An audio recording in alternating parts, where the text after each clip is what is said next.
Hi, good morning, everybody. Before I start the meeting, I'll go to each committee members to confirm that they can hear and be heard. It's a legal requirement for me to do so.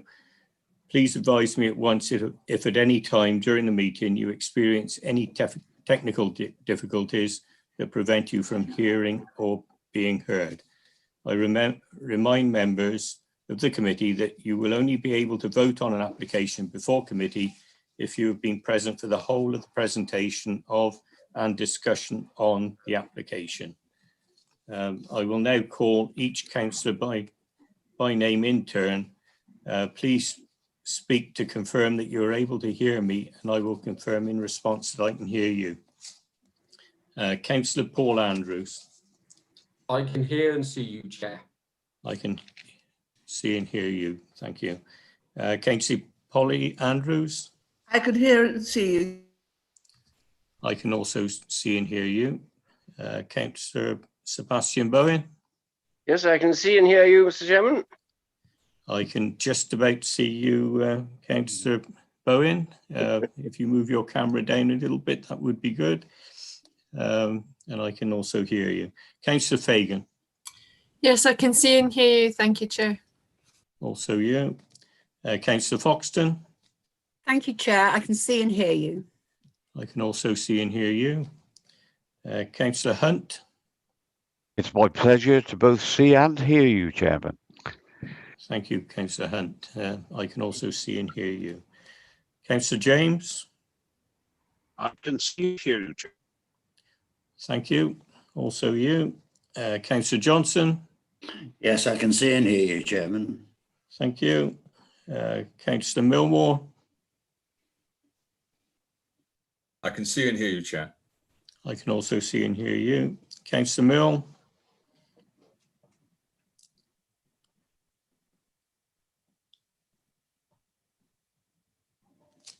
Is Councillor Milne present?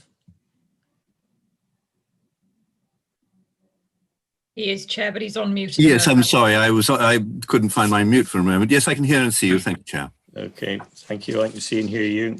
Councillor Rowan. Yep, see and hear you, Chair. And also you. Councillor Stone. I can see and hear you, Chairman. Thank you. I can see and hear you. Councillor Summers. I can see and hear you. Thank you. I can also see and hear you. Councillor Wilding. Have we got Councillor Wilding yet? No, Chairman. Okay, so we've still got Councillor Wilding to appear. I think it'd be useful if we actually bring in the virtual attendee, Mr. Helm, Much Dew Church Parish Council, before Mr. Bishop introduces all the officers, so that Mr. Helm can hear which officers are present. So if I could ask Sarah to admit Mr. Helm, please.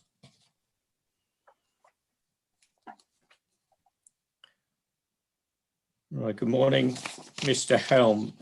Are you able to see and hear?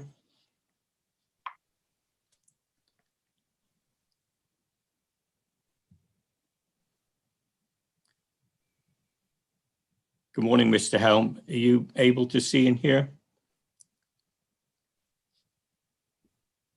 If you press your space bar, you should be able to unmute yourself.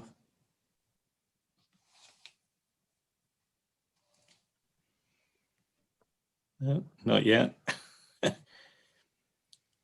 Well, I can certainly see you. We can't hear you yet, but hopefully you'll get that sorted. In the meantime, I'll ask Mr. Bishop to introduce all the officers that will be involved with the meeting this morning. Mr. Bishop, thank you. Thank you, Chairman. This morning, item number 6, land to the north of the B4348 Much Dew Church will be presented by David Gossett. Item number 7, Lemsford Broad Oak, will also be David Gossett. Item number 8, the Haymeadow Preston Wynn, Alistair Wager. Item number 9, 13 Backbury Road will be Laura Smith. Also in attendance today, Chairman, we have the Highways Manager, Mark Lewis, Legal Advisor to the Committee, Dawn Evans, and the Governance Support Team of Tim Brown and Sarah Buffery. Thank you, Chairman. Okay, thank you, Mr. Bishop. Hopefully, Mr. Helm has got himself sorted, but I would like to welcome everybody to today's meeting. The Council is video and audio streaming this meeting live on the internet and making an official recording. The recording forms part of the public record of the meeting and will be available on the Council's website. Please note that it is a legal requirement that every member attending virtual meetings is able to hear and, where practicable, see and be heard, and where practicable, be seen by the other members in attendance and the public watching. So I ask that you please have your audio switched on, and where you are able to do so, that you should also have your video switched on. Please remember what you say and do in this meeting has a global reach, and your words and actions should be chosen carefully. I can also remind members to ensure that they are wearing their headsets while listening and speaking during the meeting. This will ensure that audio quality is of the highest possible quality and background noise is significantly reduced. As these are extraordinary circumstances, there are some additional points for members and officers to be aware of. As part of our meeting etiquette and in line with normal committee practices, all microphones, apart from mine, will be placed on mute at the start of the meeting. I will run through the agenda in the customary way. When you wish to speak, please use your hand button against your name in the participants list, which should be on the right of your screens. I will then invite you to speak. You may then unmute your microphone. Please do not raise your physical hand, as I do not want to miss anyone who may wish to speak. Please note that the chat facility has been switched off to ensure that members' contributions can be offered through the spoken voice and for the public record. Please ensure that all mobile devices are switched off to prevent interference with the audio and video systems. Electronic voting will be used for the first time at this meeting. Members have used this before at other council meetings, so hopefully this will go without any issue. You will be asked to use the electronic polls to vote, to confirm the minutes, and to agree recommendations. When the poll appears on the screen, please select an option and press submit.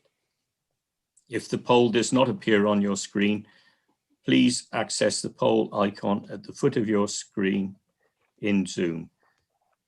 If you're unable to vote, please raise your virtual hand. If for any reason an electronic poll cannot be undertaken, or if the outcome is unclear, then I will ask each committee member in turn to confirm their vote verbally. And our legal officer, Mrs. Dawn Evans, will take that vote. I request that other attendees to avoid interacting with the system during the vote, and to only close off any polling screens once the vote has been confirmed by the Democratic Services. Members are reminded that speeches are limited to 3 minutes.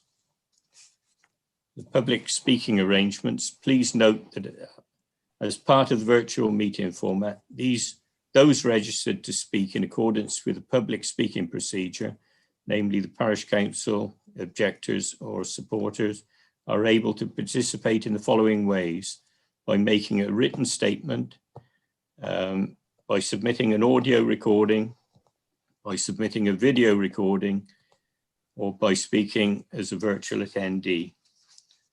I will deal with these formats in the following ways. For statements received by email, that statement will be read out. For statements received by audio or video, the recording will be played live for the meeting. And for virtual attending members of the public, I will invite them to speak in turn via the audio video live during the meeting. Right, we move on then to apologies for absence. We've received apologies for absence from Councillors Graham Andrews and Councillor Selden. Name substitutes for those two members. We have Councillor Bowen signing in for Councillor Graham Andrews and Councillor Summers for Councillor Selden. Item 3, declarations of interest. Have any members any declarations of interest that they need to make for any of the applications on the agenda today? I've got one hand raised, Councillor Milne. Yes, thank you, Chair. It's a very slight Schedule 2 interest in that a family member works at the Steiner School on the adjacent site to agenda item 6, the Much Due Church application. So that's it. Okay. Thank you. Thank you very much. And Councillor Fagan. Yes, Chair. I work at the Steiner Academy, Hereford, the same site Councillor Milne's referring to. Okay, thank you. Only those two declarations of interest. Minutes. Excuse me, Chairman. Did you wish to welcome Councillor Wilding? I believe he's joined the meeting now. He has, has he? Thank you very much, Mr. Brain. Councillor Wilding, welcome to the meeting. Can you just confirm that you can see and hear? Yes, thank you, Chair. I can see and hear you, and apologies for my tardiness. I thought it was this afternoon, but anyway. Okay, no problem. Thank you for joining us, and I can see and hear you clearly. Thank you.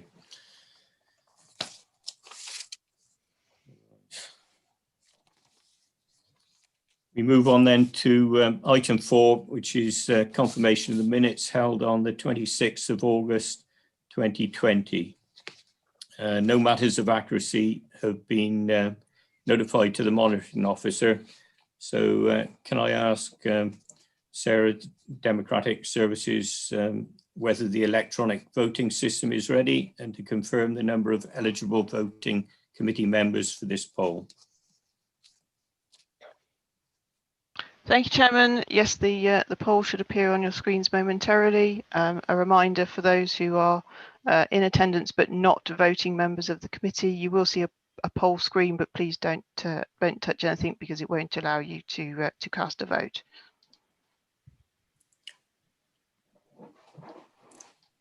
Okay.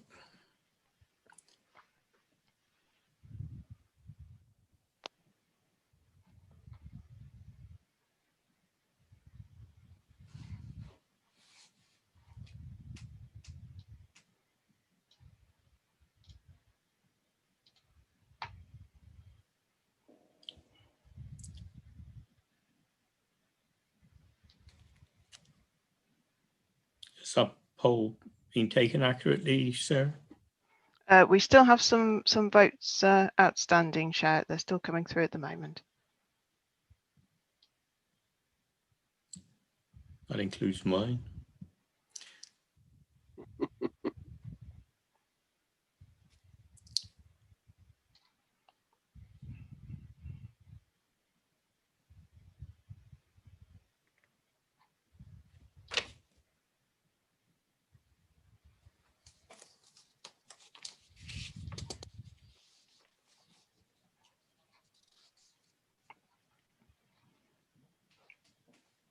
All votes have now been cast, Chairman. Thank you. Yeah, I can confirm there are 14 votes in favour of approving the minutes and 1 abstention. Okay, thank you very much, Sarah. Those minutes are approved. We now move on to item 5, Chairman's announcements. I'd just like to thank members, the majority of which attended site visits yesterday. We had glorious weather. Site visits, it was the first site visits that we've held since January, February time, and they all went very smoothly. I think everybody behaved and socially distanced, and officers presented on site in an excellent manner as per normal. So that was highly successful and of great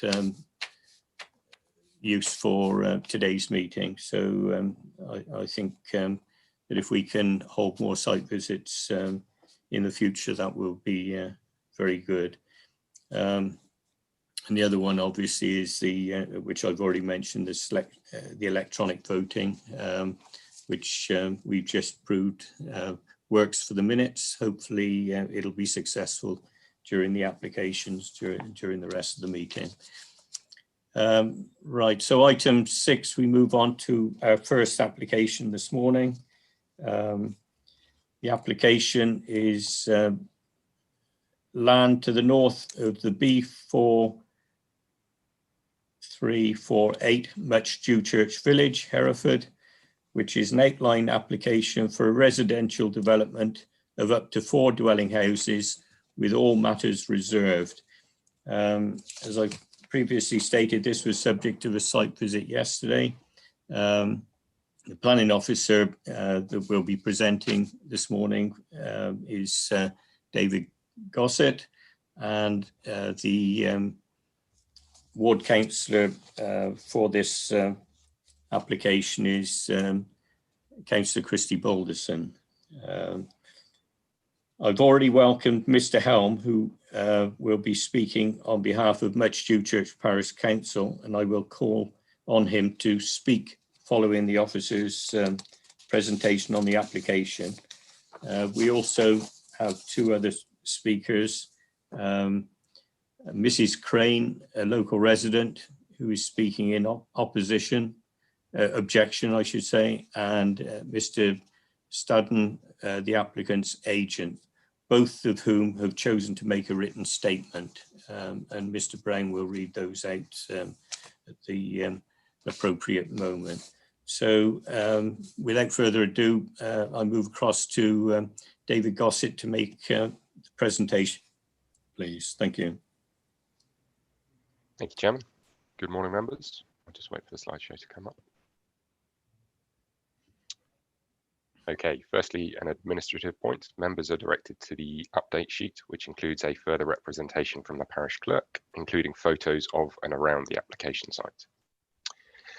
Members will recall this application as it was presented at the previous planning committee and was at that time deferred to request a flood risk assessment from the applicant. The applicant has declined to provide this FRA at this stage, and so it has been brought back for members' consideration today. The application is for the erection of up to 4 dwellings. It has been made an outline with all matters reserved. In the first instance, the proposal falls to be considered against the Herefordshire Local Plan core strategy, which forms the development plan. Additionally relevant and material is the National Planning Policy Framework 2019. Currently, the parish of Much Dew Church is not preparing a neighbourhood development plan, and so there is no document to attribute weight to in this decision. The location of the site is marked by the usual red star on your slide.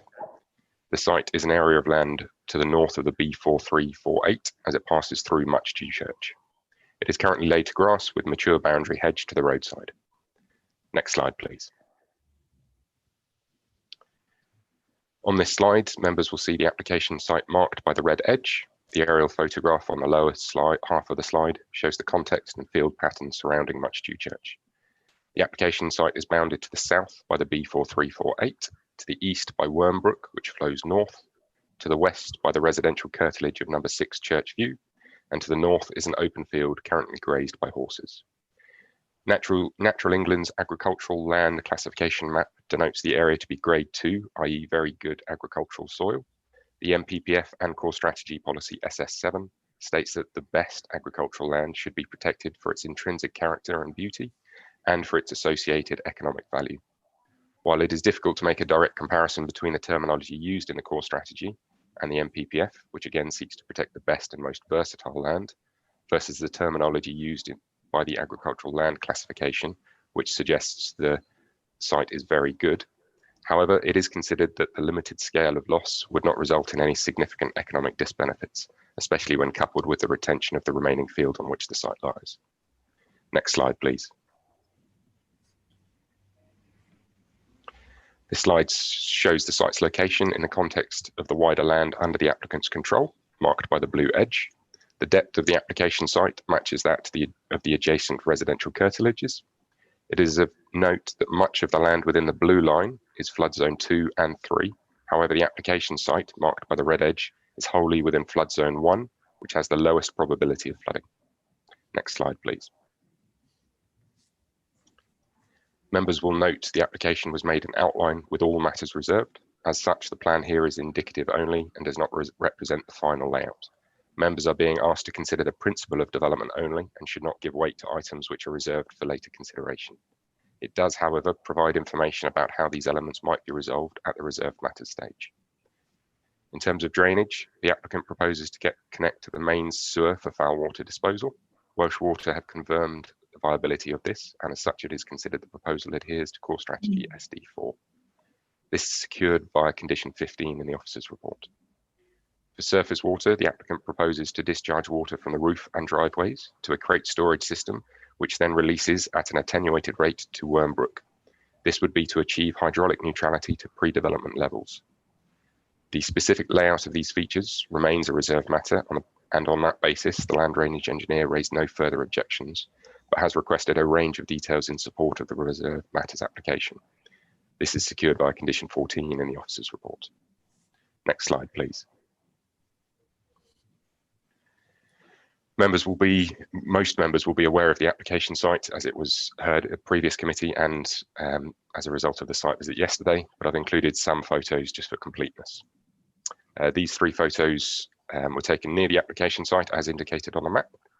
The red highlighted photo shows the context of the application site, which lies to the right-hand side of the dwelling shown. Moving left to right, you have numbers 1 through 6 of Churchview, number 6 sharing the boundary with the application site.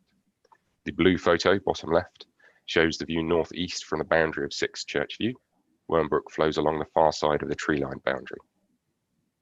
The green photo shows the view towards the southern corner of the site and the mature roadside boundary running back towards the viewer. Next slide, please.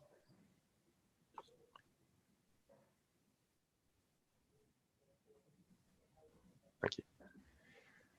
Here are 2 photos of the carriageway and pedestrian footpath taken either side of the application site. The site lies wholly within the 30-mile-an-hour zone. The photo to the right, facing up towards the centre of Much Dew Church. Here, glimpsed views of the Grade 2 listed Old Toll Cottage are possible, which is located beyond but to the right of the mature conifer on the far side of Watery Lane. Next slide, please. This photo shows the very top of the Grade 1 listed Church of St David. This, together with the last image of the Old Toll Cottage, are the only direct views possible from the site of the surrounding heritage assets. Although a number of designated heritage assets are located in the village, as well as the unregistered park and garden associated with Mind Estate. Both local policy via LD4 of the core strategy and national policy via Chapter 16 of the MPPF seeks to ensure development proposals conserve or enhance the heritage assets which they affect. The preservation of heritage assets of the highest significance, which includes Grade 1 listed buildings and scheduled monuments, should be given the greatest weight, and any harm should be wholly exceptional in accordance with paragraph 194 of the MPPF. However, in this instance, no harm to the setting of any of the assets has been identified at this stage as a result of the following facts: the separation distance between the application site and the heritage assets, the intervening development between them, the location of the site on the other side of the B4348 to many of the assets, including the Grade 1 listed church. The site is considered to form a natural extension to the established residential development pattern on the northern side of the road. And finally, the application is made in outline with all matters reserved. Comments from the Historic Buildings Officer will be sought at the reserved matters stage when considering the scale, layout, and appearance of the dwellings, and this may impact upon the setting. No harm was identified at this point, given the outline stage of the application. Next slide, please. In review, the application seeks outline permission for all matters, with all matters reserved for the erection of up to 4 dwellings. The application was deferred to request a flood risk assessment. However, the applicant has declined to provide one at this stage and have requested that a decision be issued on the information provided. As such, members are being asked to determine the principle of development To this end, the application must be viewed in light of the fact that the council is currently unable to demonstrate the required 5-year housing land supply and appropriate buffer. As such, the MPPF directs decision makers to grant permission unless the adverse impact of doing so would significantly and demonstrably outweigh the benefits when assessed against the framework as a whole. The application site lies adjacent to the main built-up form of Much Dew Church, which is identified in figure 4.14 of the core strategy as a settlement that will be the main focus of proportionate housing growth. As stated earlier, the parish does not currently have an emerging NDP, which would typically allocate sites for housing growth, but the site was previously identified by the SHLA in 2015 as being land with high suitability for development for up to 5 dwellings. Furthermore, the parish is currently 15 dwellings short of achieving its minimum growth target as set out by the core strategy. The settlement has some limited services, including a public house, private school, a bus stop, with some connecting services south to Monmouth and north to Hereford. It is acknowledged that the application site has flooded in the past and an elevated number of objections have been received on this matter. While the site lies wholly within flood zone 1, the Environment Agency mapping does indicate the presence of surface water hazards, which are more likely associated with the fluvial flooding of Worm Brook. However, these are concentrated along the eastern site boundary, and any future layout would be informed by a flood risk assessment required to support the reserved matters application via condition 12. The Environment Agency have stated that there is no current work to review the flood zone mapping for this area, and as such it remains that the application site lies wholly within flood zone 1, and the council's land drainage consultant has returned a no objection response. The council's ecologist was satisfied with the proposal and conducted the habitat regulations assessment, which concluded there would be no likely significant effects upon the integrity of the River Wye special area of conservation. This was subsequently reviewed by Natural England, who returned a no objection. Furthermore, the ecologist has requested the imposition of relevant conditions, including that of an ecological buffer zone along the Worm Brook. This aligns with the likely requirement to space development away from Worm Brook and offers significant mitigation for any potential loss of habitat associated with hedgerow removal. Additionally, condition 10 requires the submission of a full biodiversity enhancement plan. Finally, in summary, the proposal would positively contribute to the supply of housing at a time when at both the county and local level, supply is not meeting targets. This would bring forward economic and social benefits. The site's location adheres to the requirements of the development plan, and technical matters relating to access, appearance, landscaping, scale, and layout are reserved for later consideration. Overall, it is officers' view that the proposal does demonstrate as a sustainable form of development in accordance with the development plan. While concerns have been raised regarding the potential for surface water and fluvial flooding on portions of the site, it is limited in extent. Furthermore, a flood risk assessment is required to support the reserve matters application, and as such, the council's land drainage consultant has no objection to the proposal. When contacted, the Environment Agency would not offer a bespoke comment given the site's location within a flood zone 1, which has the lowest probability of flooding. While residents believe these maps to be out of date, the EA is not undertaking work to revise them, and therefore any decision must take the current mapping as a material consideration. While flooding goes to the heart of the principle of development, in this instance there is insufficient evidence, and it is a matter that can be adequately dealt with at the reserve matters stage. As such, it is officers' recommendation that planning permission be granted, subject to the conditions in the report. Thank you, Chairman. That brings me to an end. Thank you, Mr. Gossett. Very good presentation. I would now like to invite Mr. Helm to make his comments. You have 3 minutes in your own time, Mr. Helm. Presumably you've found how to unmute yourself now.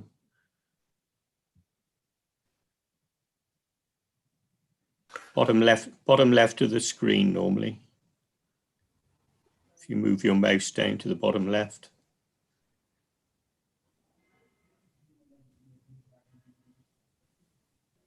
Is that sound better? That does indeed. We can hear you now. Thank you, Mr. Helm. So you have 3 minutes in your own time. Thank you. Thank you. Much Dew Church Parish Council strongly objects to this application and totally supports the objections raised by our parishioners. We have a duty to protect current and future residents of Much Dew Church and believe that the refusal of the PIP planning application for this site was the correct decision and this application should also be refused. The site is on a long-established meadowland adjacent to a natural watercourse. As such, it supports a large range of wildlife associated with such habitat. It lies within the River Wye Special Area of Conservation. Parishioners have concerns about the access onto the B4438. The road is very busy, heavily used by HGVs, and at the bottom of a narrow incline that seems to encourage vehicles to speed up and down it. The pavement going past the site is regularly used by pupils and parents attending the Steiner Academy, who have had enough to contend with getting safely to school without putting another access in their way. The land drainage survey raises many concerns about the fluvial and surface flooding of this site and has questioned the viability of the site. The environmental flood map shows that the site as a zone, flood zone 1, connected to flood zone 2, 50 meters from flood zone 3. A vast range of photographic evidence spanning several years shows the actual site and all adjacent areas underwater. The map is clearly out of date and factually incorrect, and Much Dewchurch Parish Council therefore suggests that using it to continually refer to the proposed site as being a flood zone 1 is inherently wrong, and that the map should not be used as evidence to support this application. The drainage survey suggests that stating the flood site is a flood zone 1 is associated with the extent of the mapped modelling used and not a true reflection of the actual fluvial risk attributable to the Worm Brook. In order to comply with Herefordshire Council's guidance on driveway gradients, the site would have to be raised significantly. The site currently acts as a natural swale, and raising the land will add severe flooding to the local area. The problem, the grade 2 listed old rectory, situated directly opposite the site, suffers severe flooding. Raising the site will only have a profound effect on this property. The nearby Welsh water pumping station itself located on the land that regularly floods.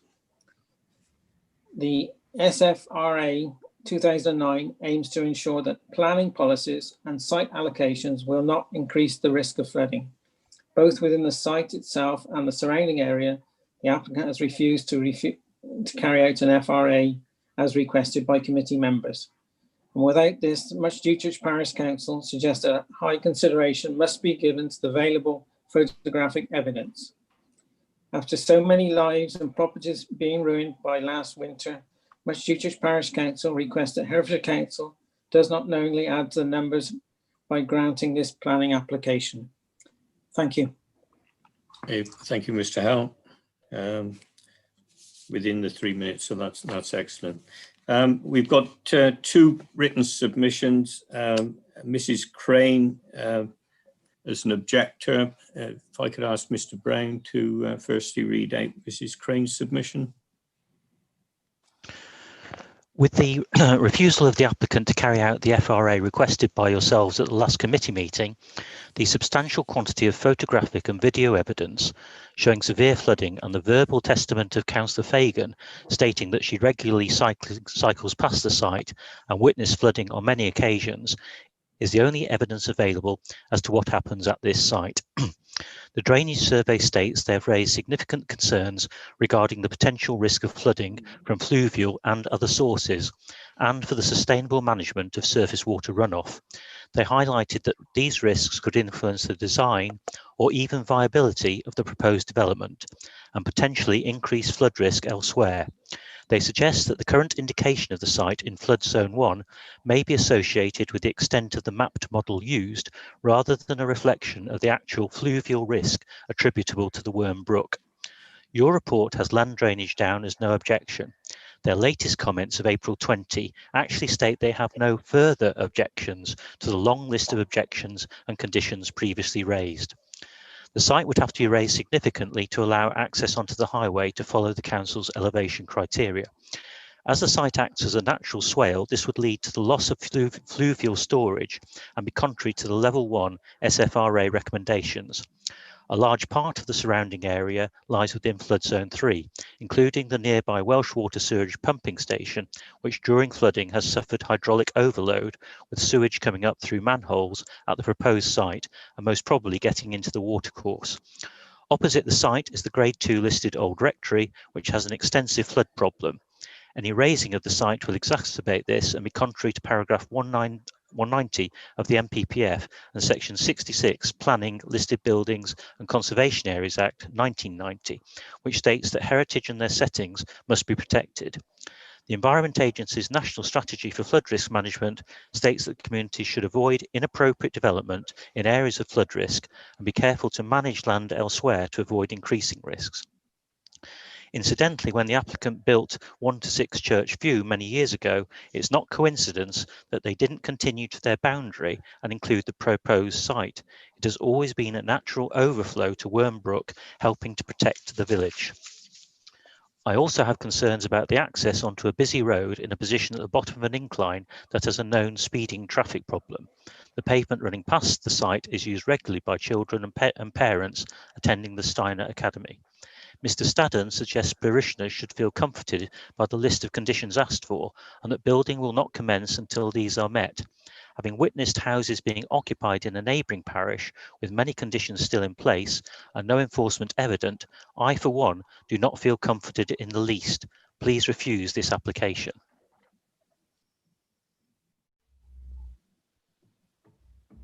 Thank you, Mr. Brown. And then while you get your breath, we move on to another written submission from Mr. Staddon, the applicant's agent, which Mr. Brown will read out in your own time, please, Mr. Brown.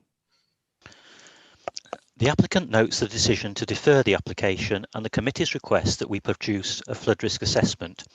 The applicant has considered this request, but is not able to agree to the production of an FRA at this stage. Indeed, the officer report makes clear that an FRA is not required in this case and that these matters can be dealt with by conditions which are recommended by the Council's expert advisors on these matters. If outline permission is granted, an FRA would be produced to inform the reserve matters scheme. The committee appeared to disregard this advice and make up its own rules. Moreover, a number of contributors made incorrect assertions about the site being floodplain and also sought to redraw the Environment Agency's flood zone map for planning to suit their own purposes and views. We are also concerned that greater weight seemed to be afforded to misleading photographs and anecdotal claims than to the professional views of the Council's own expert advisors. The applicant has been extremely patient and accommodating with regard to this application, responding positively on flood risk matters using the input from acknowledged flood risk drainage experts, and agreeing to significant extensions of time to secure a committee hearing, which was triggered, we understand, by the Ward Council's request. It should be noted that this current outline application followed a refused 2019 permission in principle application, which narrowed the scope of objection to a very discrete technical area, i.e. ecological mitigation associated with the River-wide catchment SAC. Flood risk was not an issue. The outline application was submitted in October 19 and should have been determined by December 19. In the extended period since that deadline, we've waited several months to secure a committee slot. You'll recall we made our position clear on these matters back in April and agreed an extension of time till 5 May to allow for committee consideration. It is now well over 8 months since the date when we should have received a decision. We cannot allow the situation to continue indefinitely, and we need to formally request that the Council now issues a decision. We're prepared to agree a further extension of time up to 1 October 20. This will allow for the committee to resume its debate at its 30 September 20 meeting and make a formal decision. If the committee makes a decision which conflicts with the clear advice of its planning officers and or its technical expert advisors on flood risk, drainage or any other matter, the applicant will lodge an appeal to the Planning Inspectorate. If the Council fails to make a decision by that date, the applicant intends to lodge a non-determination appeal. We would remind the Council that it cannot currently demonstrate a 5-year housing land supply and that its officers have recommended that outline planning permission should be granted for this small housing development in a settlement which is yet to achieve its minimum growth target. We'd further point out that government places great emphasis on the contribution from small housing sites and that the recently published white paper sets out that planning decisions should be faster and more certain with clear deadlines. We've waited nearly a year for a decision on a minor housing proposal. We look forward to receiving a decision which we hope will be sound in planning terms and based on clear evidence and expert advice and not on conjecture. Exactly.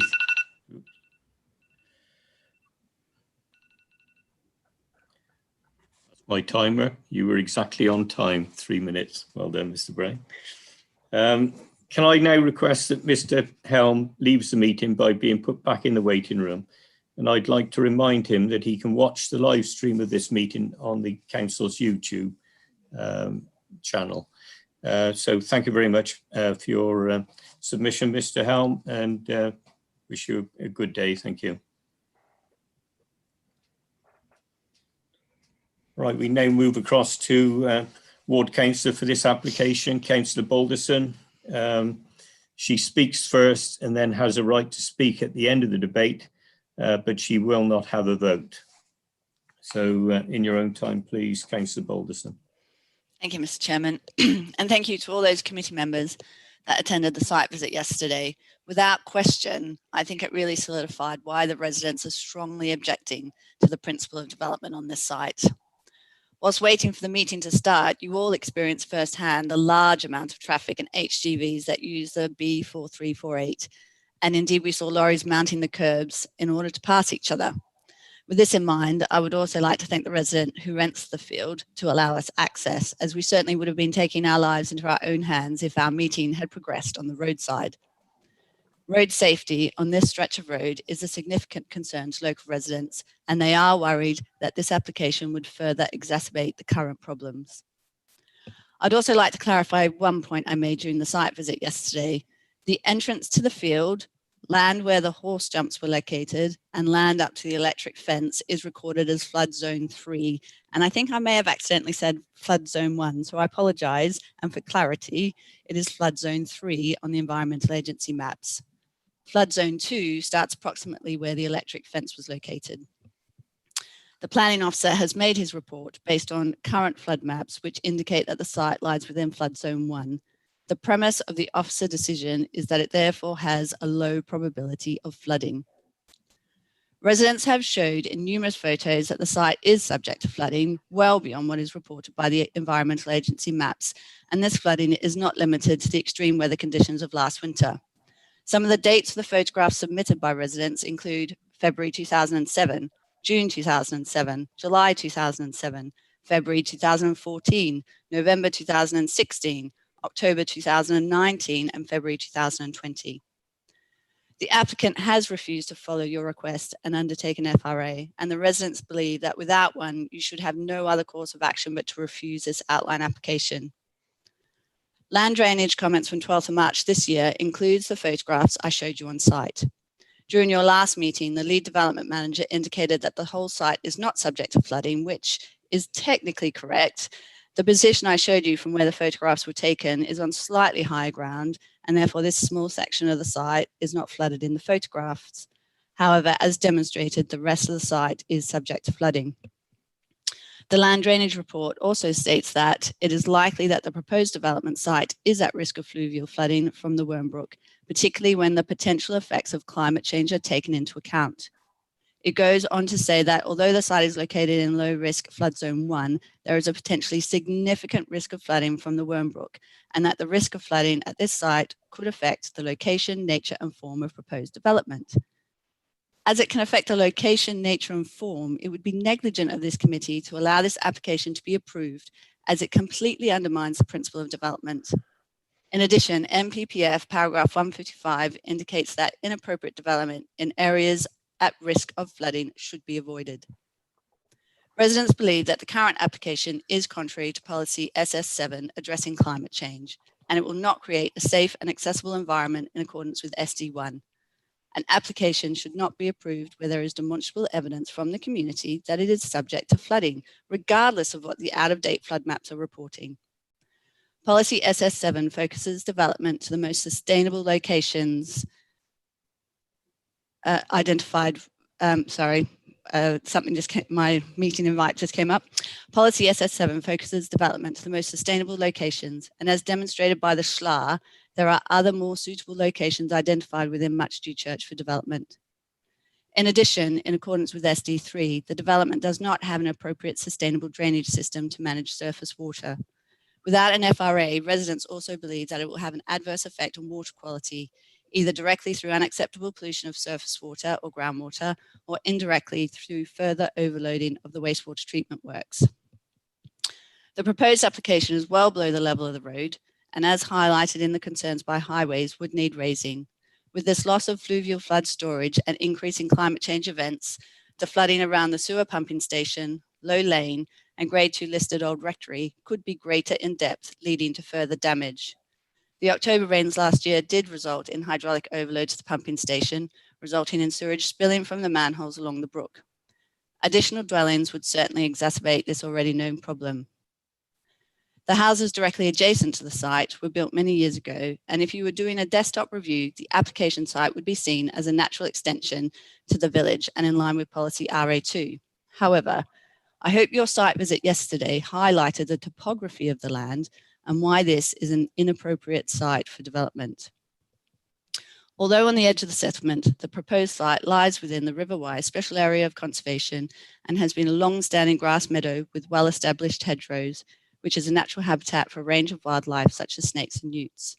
It also has allowed for a natural barrier, or as the local farmer informed me, has acted as a natural swale between the brook and the village for hundreds of years and was covered in reeds and rushes up until the mid-70s when it was sprayed off and farmed.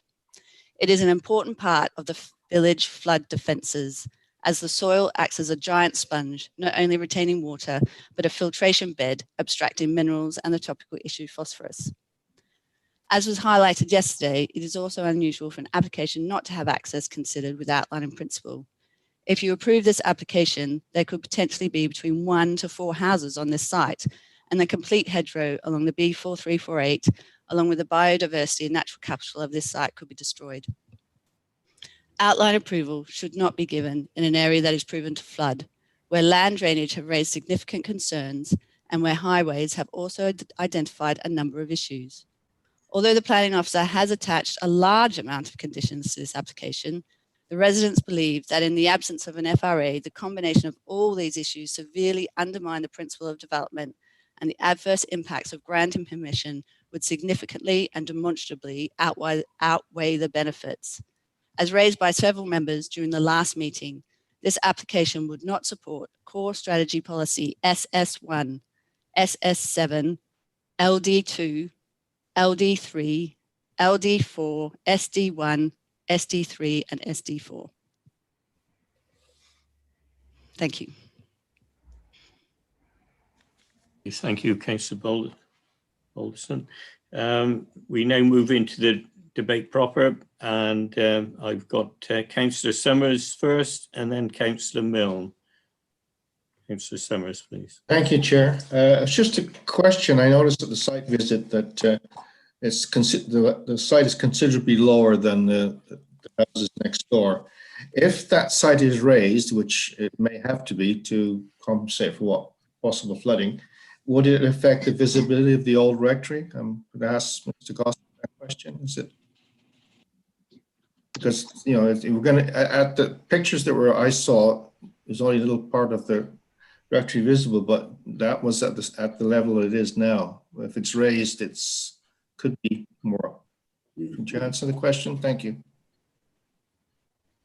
Okay, if I could ask Mr. Gossett if you've got a response for that question, please. The photos in my presentation, if that's the ones you're referring to, were taken from the roadside, so they're already at that level. It remains that layout and landscaping are reserved matters, so it's hard to put weight on whether they will change the site levels at this time. But as I said, the photos were taken from the roadside; they're already at that level, and the site was, as you said, below that. So, thank you. Thank you. We now move across to Councillor Milne. Yes, thank you, Chair. I just want to reflect back to what our land drainage engineer advised back in April, since a lot of stakes have been held by this. His advice in April, and I'm going to quote on the interpretation of the EA's map, the flood zone map, reminds us that this evidence should be held as indicative. It's not the Environment Agency's mapping for the tributaries is, I think we would all accept that it is advisory rather than necessarily to be taken slavishly. So what he actually says is, if you'll forgive me, the applicant discusses the flood risk to the site and refers to this only as surface water flood risk. We stress that we have concerns that the site could also be at risk of fluvial flooding, and that the current indication, I emphasize current indication of the site as flood zone 1 may be associated with the extent of mapped model extents rather than a reflection of the actual fluvial risk attributable to the Worm Brook. So he makes it abundantly clear that, to my way of thinking, that we use the evidence of the experience that we have to inform our judgment on this, rather than necessarily simply adhering to what the EA's current mapping says. And it is disappointing, obviously, that we don't have an FRA, but we are where we are.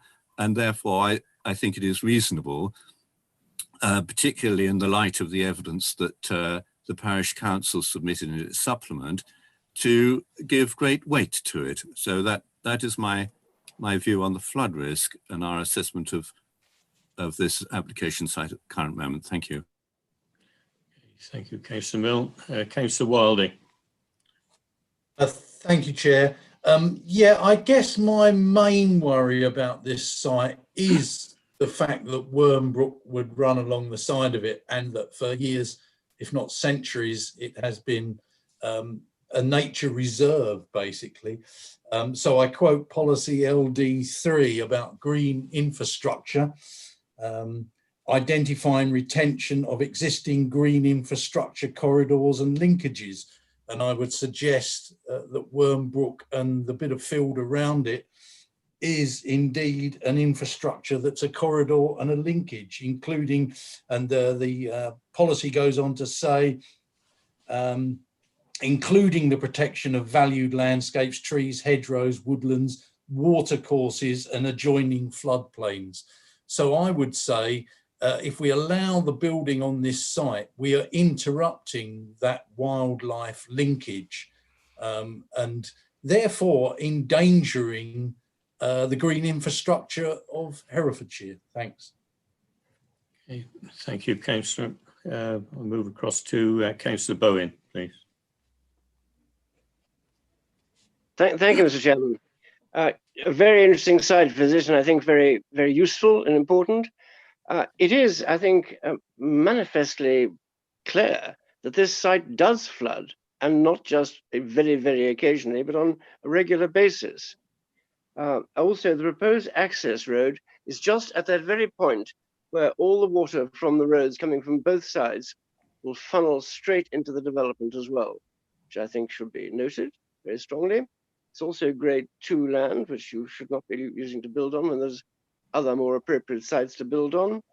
I think it is it's a manifestly unsafe and unsuitable position, very much below the houses next door to it, so except for a very small little shoulder of land. So I would propose that this application be refused. I'm making that as a formal proposal. You're muted, Chairman. Mr. Chairman, you're... Oh. I realise that. Yeah, thank you for pointing that out, Councillor Bowen. Also, if I may say, the road itself is extremely busy, as we saw, and putting more pressure on that road is unnecessary, I believe. And if you can avoid doing that, you will save lives, possibly. Right. Can I ask, have we a seconder for that proposal for refusal? Councillor Fagan. Thank you. We now move across to Councillor Fagan then, please. Thank you, Chair. I did note that the drainage in the drainage consultant's report, he did say that the surface water drainage proposals were not viable. And I feel that we're being asked to make a decision that based on evidence which doesn't actually yet exist. The only evidence that we've got is the EA's flood risk 1, which actually the real evidence on the ground is contrary to that actually this is a site that floods regularly. In my view, it's a natural flooding area, as has been suggested, that it's a swale. It allows the Wormbrook to expand during heavy rainfall, and any development here would have serious implications on the surrounding properties, including the grade 2 listed old vicarage. And I feel that we don't have any choice. We did ask for a flood risk assessment so that we could actually base our decision on proper evidence. I say proper loosely, but of the applicant has declined to do that. So I feel that we don't have a choice but to actually refuse this application based on the evidence that we have. And I have to say that I'm not fearful of this going to appeal, because that's the planning system, is that there are checks and balances, and that is an applicant's right if he doesn't like the decision. Okay, thank you, Councillor Fagan. After you've spoken, can I ask you to lower your virtual hands? Next on my list, I've got Councillor Foxton, please.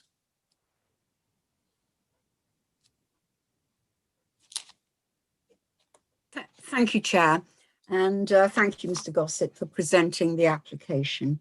It's a cause for concern that there's an absence of flood risk assessment, and due to all the photographic evidence of flooding, I thought it would have been fundamental to the application now.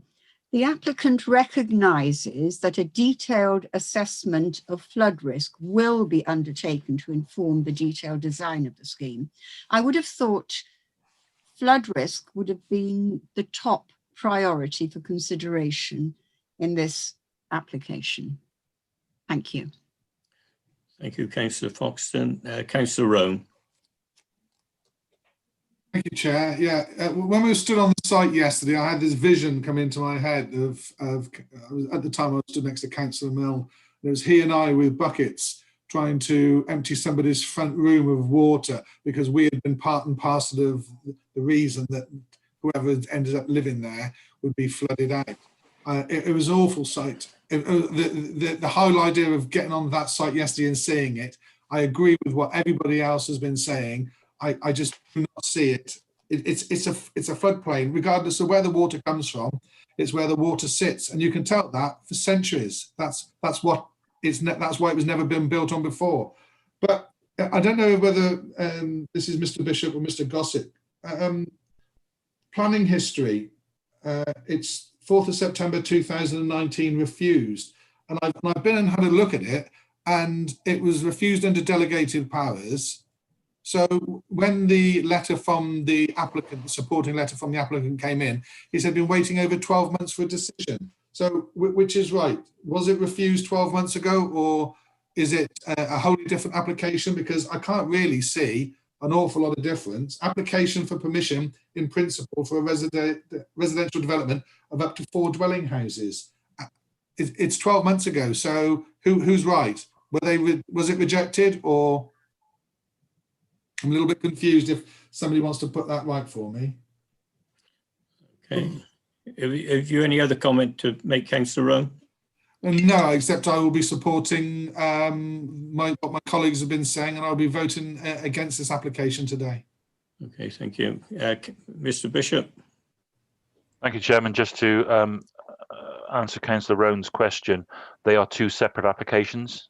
The application, they are different numbers. If you look, the application you are considering today is application number 193747, and the application which was refused as in September last year was 191968. So 2 separate applications. Okay, thank you. Councillor Polly Andrews, please. Thank you, Chairman. Much of what I wanted to say has been said, but the site visit was most interesting and informative.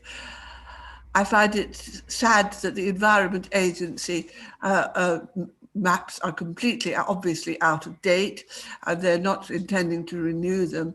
This site, we have photographic evidence, this site clearly floods. In view of the recent weather we've had in the past, this year and previously, we should not be considering building anything on sites that are known to flood.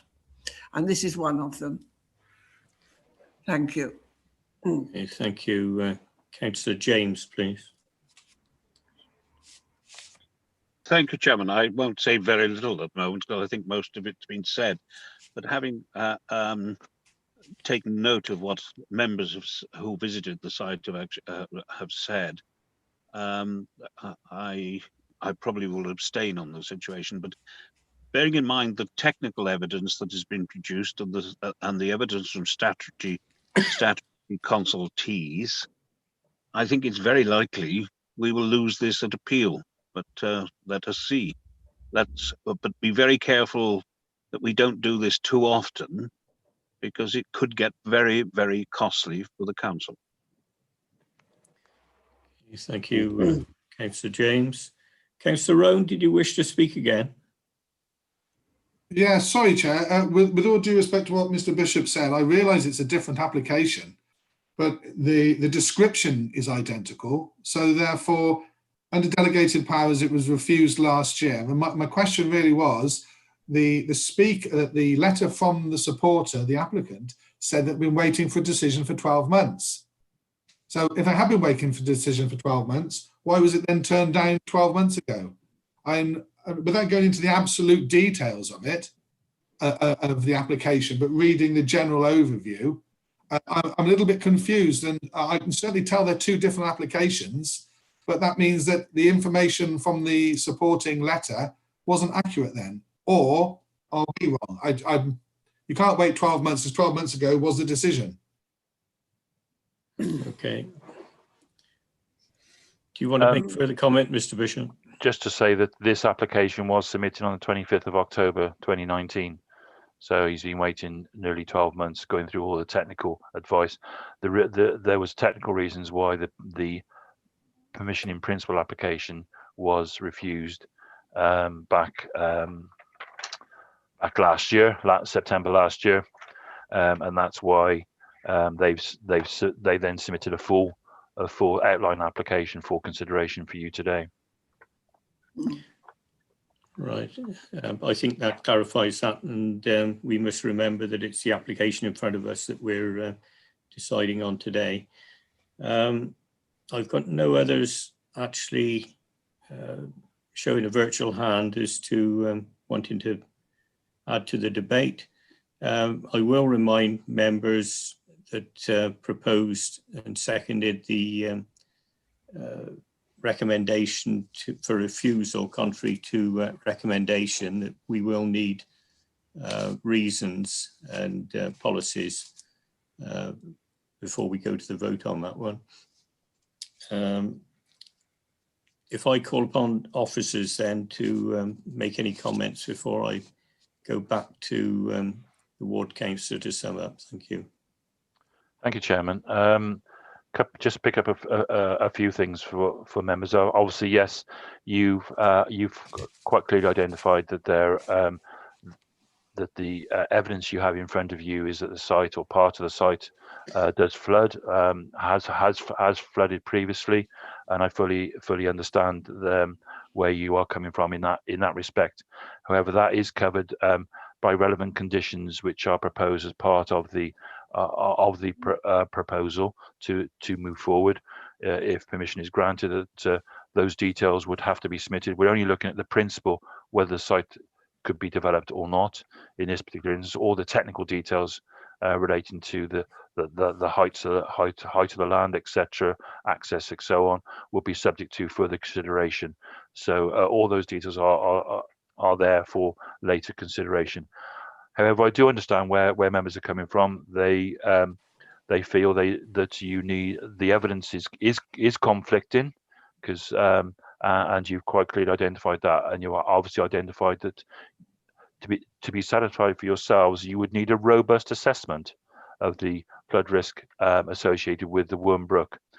The aspect relating to the Green Corridor, Councillor Wilding, that also is covered by conditions associated with the application, and as the case officer presented, the conditions would be looking for a green corridor, utilising that green corridor as part and parcel of the biodiversity enhancement scheme which the proposal would bring forward. But fully understand where members are coming from. The evidence is there for you that the part of the site has flooded, but as I say, that will be subject to further consideration as part of the subsequent application. Thank you, Chairman. Okay, thank you, Mr. Bishop. I now move across then to Councillor Balderson to sum up. Thank you. Thank you for your debate and for listening to all the facts for a second time round. I just wished we weren't here for a second time round. The Parish Council and local residents really strongly object to this application, and even though we are facing a land supply figure of 3.69, they believe that the large number of conditions attached to this application significantly and demonstrably outweigh the benefits. Road safety is an issue and something that you experience firsthand. Residents have provided demonstrable evidence dating back to 2007, the application site floods, and even the drainage consultant questions the accuracy of the Environmental Agency flood maps. The loss of fluvial storage and natural swale located on the application site would be detrimental to residents of the village, Low Lane, sewage pumping station, and potentially the Grade 2 listed Old Rectory. Residents believe that the current application is contrary to policy SS7 addressing climate change, and applications should not be approved where there is demonstrable evidence from the community that it is subject to flooding. Policy SS7 focuses development to the most sustainable locations, and as I said earlier, demonstrated in the SHLA, there are other more suitable locations identified within Much Dewchurch for development.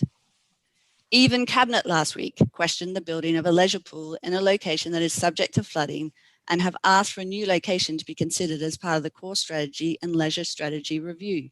Please take heed of this action and do not make the same mistake with people's homes and livelihoods. Please reject the principle that houses can be built on this land. Outline approval should not be given in an area that is proven to flood, where land drainage have raised significant concerns and where highways have also identified a number of issues. The residents believe that in the absence of an FRA, these issues severely undermine the principle of development, and the adverse impacts of granting permission would significantly and demonstrably outweigh the benefits. As raised by several members during this meeting and the previous meeting, I will repeat the core strategy policies, which I believe that this application does not accord with. SS1, SS7, LD2, LD3, LD4, SD1, SD3, and SD4. Thank you.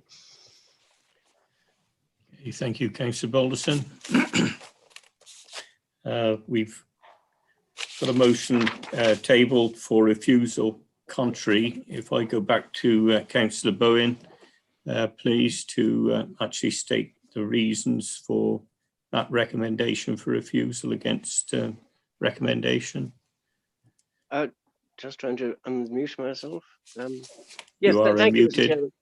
I think Councillor Balderson has stated all the appropriate policies and such which we can use for refusal, and also that the Environment Agency's flood maps are very out of date, inaccurate, and definitely do not give a true picture of the state of this particular land and how often it can get flooded to the detriment of any houses that might be there. It is manifestly an unfortunate place to be, and there are other better sites within Much Dewchurch which would be much more appropriate to build on. This is not one of those places. I think that probably says it already. Also, the traffic is very bad, as you know, and as I said before, this entrance to the proposed site will act as a little channel for all waters coming from both sides of that entrance. Both from the left, where there's quite a steep hill, and from the right, there's a slightly gentler hill. But they all focus on that particular piece of land. to the detriment of any houses that might be there. I would strongly advise my fellow councillors to vote against this particular proposal. I think it is entirely inappropriate in this particular situation. Thank you. Thank you, Councillor Bowen. Councillor Fagan, I think you've got your hand raised. Yeah, I just wanted to add that actually this is contrary to NPPF policy and it's an inappropriate development on land at risk of flooding. I feel that that's crucial to the reason why we're refusing this. Okay, thank you. Can I ask Mrs. Evans if she's got any comment to make before we go to the vote? Thank you, Chair. Just for clarification then, what we're looking at is the policies. The development is contrary to policies SS1, SS7, LD2, LD3, LD4, SD1, SD3, SD4.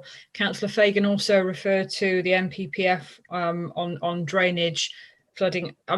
Just for clarification, can Mr. Bishop confirm, is that paragraph 155 or 150? It's 155.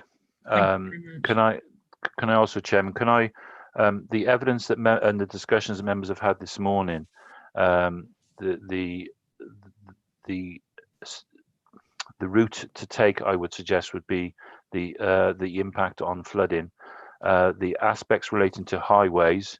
You have evidence from your highways officer that the highways there is no impact for additional access to be constructed there. I would caution against that. I think that would be very difficult to defend on appeal. Likewise with the LD4, the historic environment, and LD2 and 3 infrastructure as well, which are all catered for or could be catered for within the proposal. I would major on the flooding side if you are going to refuse this application. Thank you, Chairman. Okay, thank you. So Councillor Bowen and Fagan, are you happy with that advice from Mr. Bishop and Mrs. Evans? Yeah, yes. Can you hear me? We can. Yes, I'm very happy to follow that advice. I do think that the most potent reason for refusal is the regular flooding that occurs in this particular bit of land. Okay, thank you. Right, I think that we're ready to go to the vote then. We have a proposal on the table for refusal of this contrary to officer's recommendation. So if Sarah is ready, if she could actually activate the voting system, please. Mr. Chairman, are we voting, if we vote for, are we voting for refusal? We are indeed. I just want to get that right. Don't get it wrong. Councillor Bowen, for clarification, the 4 is for any motion that's on the table at that point in time. You've moved the motion to refuse contrary to officer recommendation. So if members are against and obviously want to vote against and in refusal to, you press 4, and obviously against or abstain after. Okay, I think we've got 15 members that can vote on this application. That's correct, Chairman. I'll Thank you. launch that one now.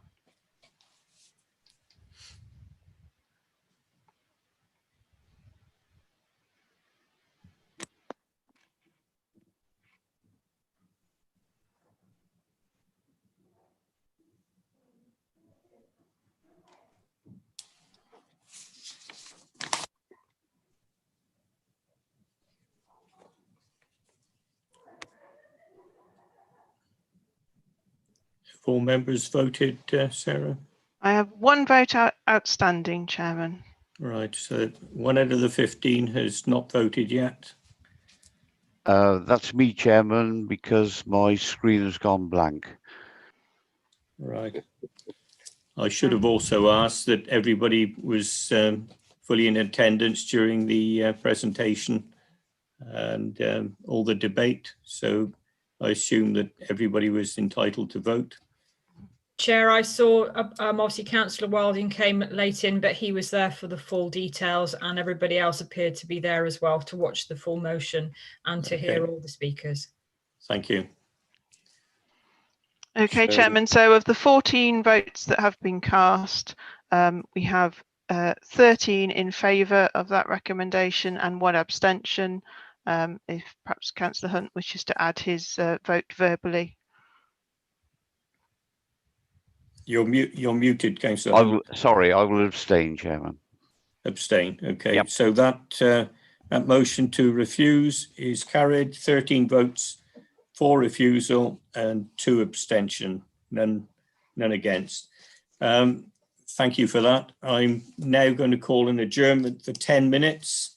And it's 11:45, so we return at 5 to 12, please. Can I ask that the recording...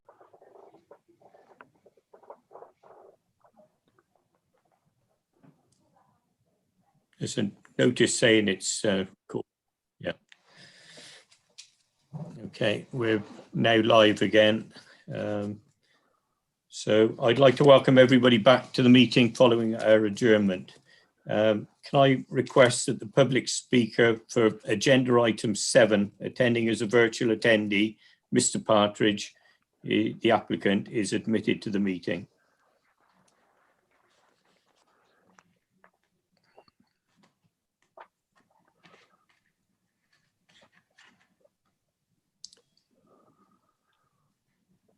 Lovely. Right, good morning, Mr. Partridge. Can you hear me?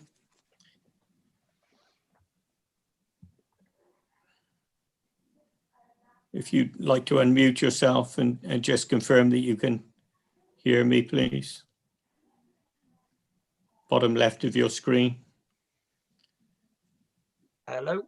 Yep, I can hear Yes. Okay. Thank you. Welcome to the meeting. I'll call on you to speak following the officer's presentation on the application.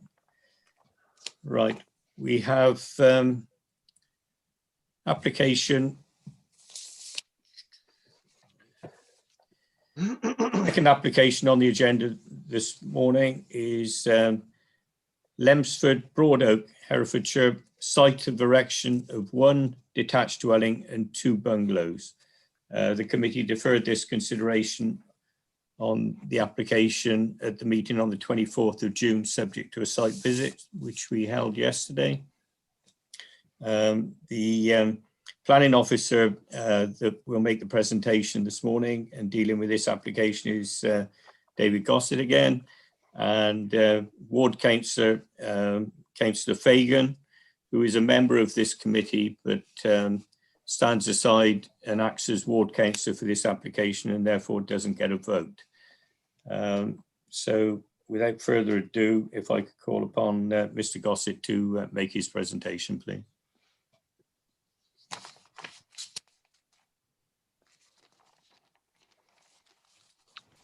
Thank you, Chairman. And good morning, just about members. Before I begin, I'd like to direct members to the published update sheet, which has been circulated, on which members will read a number of additional representations which were made since my report was written and published. Members may recall, as the Chairman stated, this application was previously presented at the Planning Committee on the 24th of June of this year. It was deferred at that stage for a site visit, which was undertaken by members yesterday. The application is for the erection of 3 dwellings. It is an outline application with access and layout up for consideration, leaving appearance, landscaping and scale as reserved matters. In the first instance, the proposal falls to be considered against the Herefordshire Local Plan Core Strategy, which forms the development plan. Additionally, relevant and material is the Garway Neighbourhood Development Plan, which has passed through independent examination since the application was last presented at committee. As assessed at paragraph 6.2 of my report, the NDP should be attributed significant weight, as set out in paragraph 48 of the NPPF, which is itself a significant material consideration. It is of note that this change in policy has brought about a change in the officer recommendation, and the application is now recommended for refusal. On the slide, the application site is denoted by the usual red star and lies to the south of Broad Oak Village. Next slide, please. The slide shows the application site marked in red on the top map, split either side of the C1239, approximately 180 metres south of the crossroads at the centre of Broad Oak. As members will see, the site is currently agricultural land. To the south and southeast of the application site lies Caldecott Farm, and the associated infrastructure. There is approximately 100 metres from the southern boundary of the site to the farm access. Natural England's agricultural land classification map denotes the area to be grade 2, i.e. very good agricultural soil.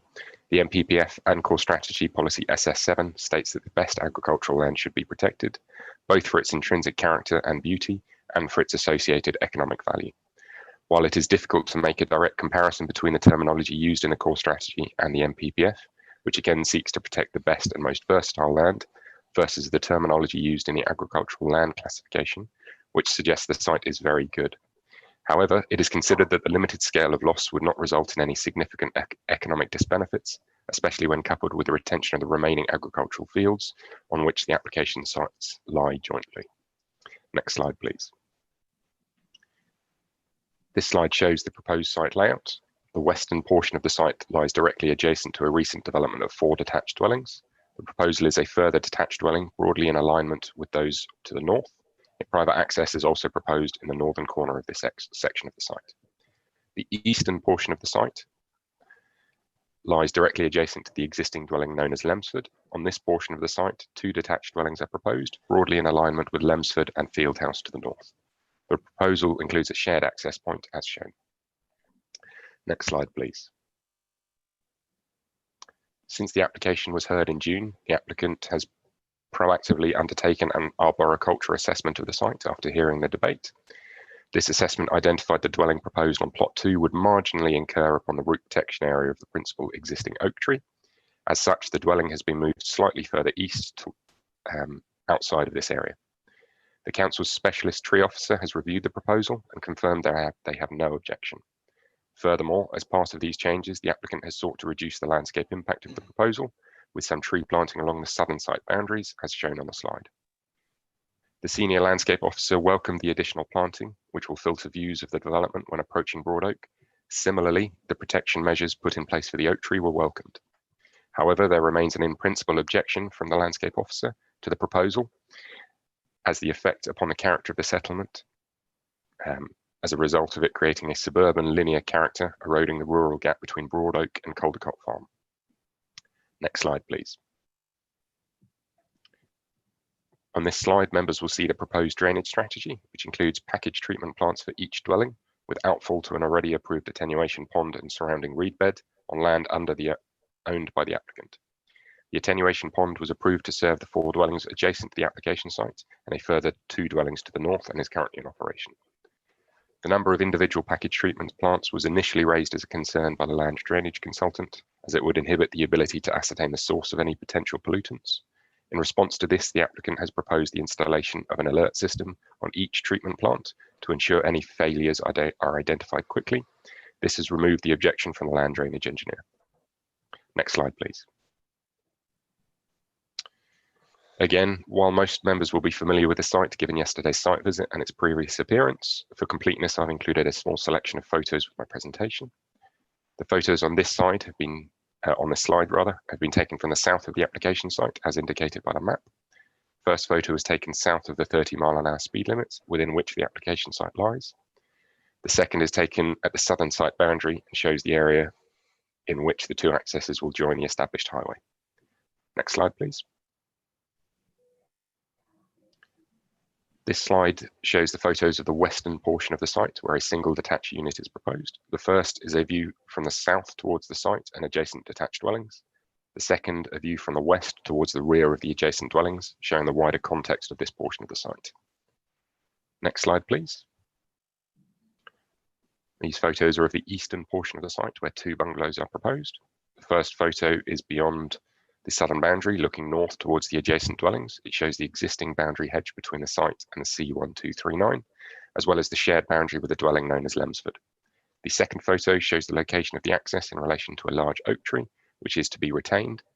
Views towards Caldecott Farm can also be taken from this photo. Next slide, please. In review, the application seeks outline permission, including access and layout for the erection of 3 dwellings. In terms of the principle of residential development on this site, officers consider that the proposal accords with the main tenet of Core Strategy Policy RA2, given its location adjacent to the main built-up form of the settlement. However, there is some tension with the expectation of proposals and settlements identified in Figure 4.15 of the core strategy to pay particular attention to the form, layout and character of the settlement. The objection from the senior landscape officer states that the proposal creates a suburban linear character and erodes the rural gap between Broadoak and Caldecott Farm. Additionally, there is clear conflict with policy GAR1 of the NDP because the site is located beyond the settlement boundary. The preamble to this policy states that proposals outside of the settlement boundary must satisfy the exceptional circumstances set out in paragraph 79 of the NPPF, which this application does not achieve. The application must be viewed in light of the fact that the council is currently unable to demonstrate a 5-year housing land supply. As such, the NPPF directs decision makers to grant permission unless the adverse impacts of doing so would significantly and demonstrably outweigh the benefits when assessed against the framework as a whole. As such, the so-called tilted balance must be adopted.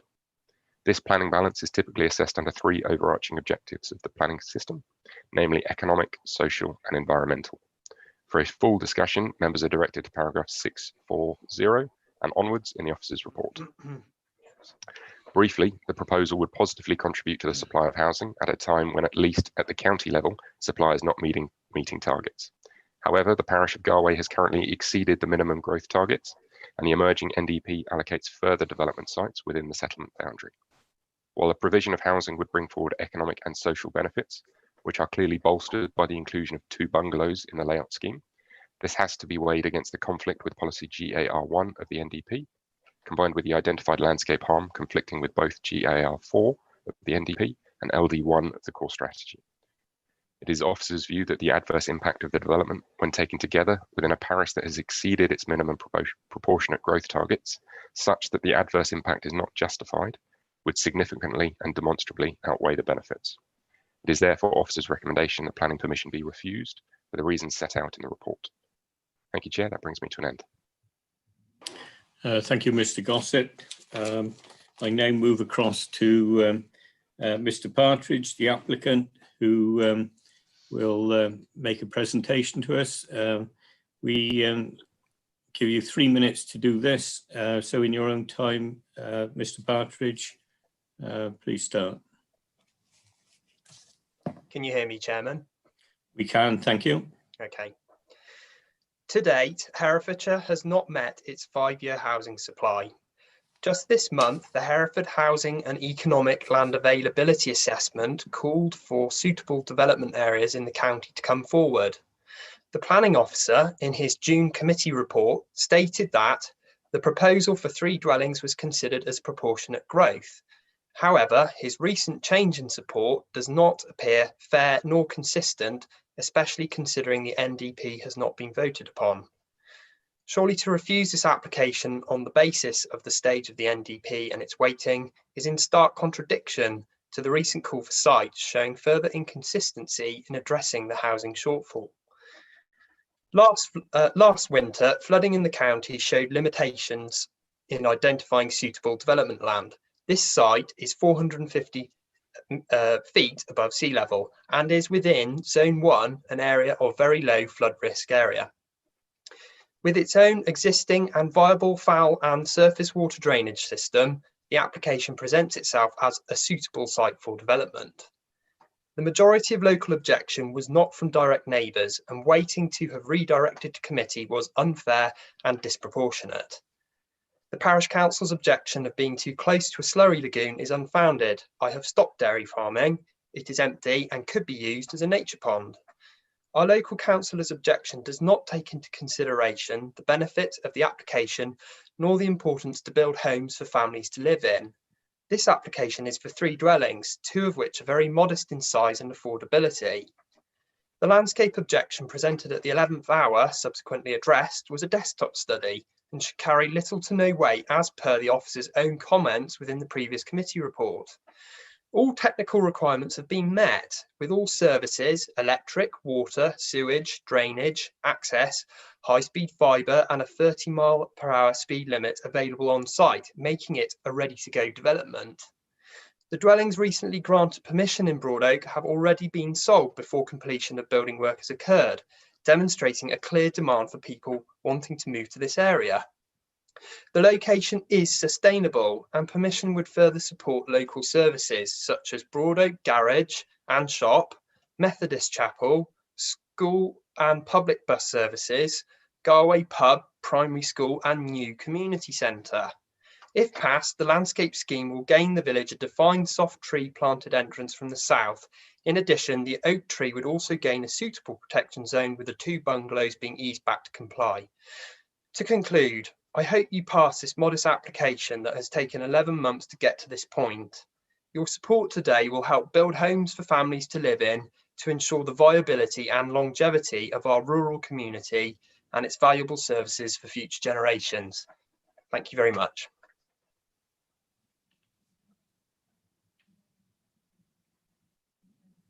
Thank you very much, Mr. Partridge. Exactly 3 minutes. Well done. I'm now going to ask that you be put back in the waiting room and remind you that you can watch the live stream of the meeting on the council's YouTube channel. We don't expect you to sit in that waiting room and do nothing. So thank you very much for your presentation and wish you a good day. Thank you. Thank you. Right, I now move across to Ward Councillor for this application, Councillor Fagan, who will open the debate. Thank you.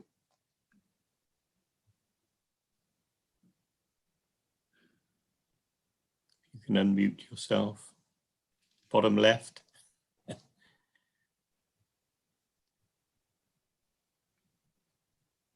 Bottom left, Councillor Fagan.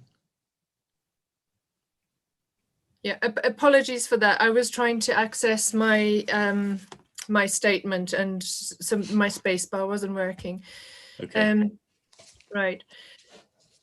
Thank you, councillors who came yesterday to have a look at the site, and I accept that this application has taken a while, but that is the state of the world at the moment. We have now had a look at the site. Since this first came to committee, the Galway NDP has actually, the status of that has changed, and that change is significant because it now carries significant weight as it has passed examination. And I think that the area of contention around this application has always been that it falls out with the NDP site for development within Broadoak. The planning officer has reflected these changes and is now recommending refusal based on the fact that the development is out of the Broadoak development area, and there is also a significant landscape objection. And I think that this is a very small hamlet. Broadoak is a very small hamlet. The level of objection to this application has been high, and that is because the people who live in Broadoak feel that they have done their bit towards proportionate growth. And currently, as applications stand in Broadoak at the moment, there is a 43% increase of in growth in Broadoak, and any more than this is felt to be disproportionate. As we stood on the site yesterday, and if you looked back towards the crossroads at Broadoak, all of that land on the opposite side of the road to where we stood is now under development, and there are several applications there.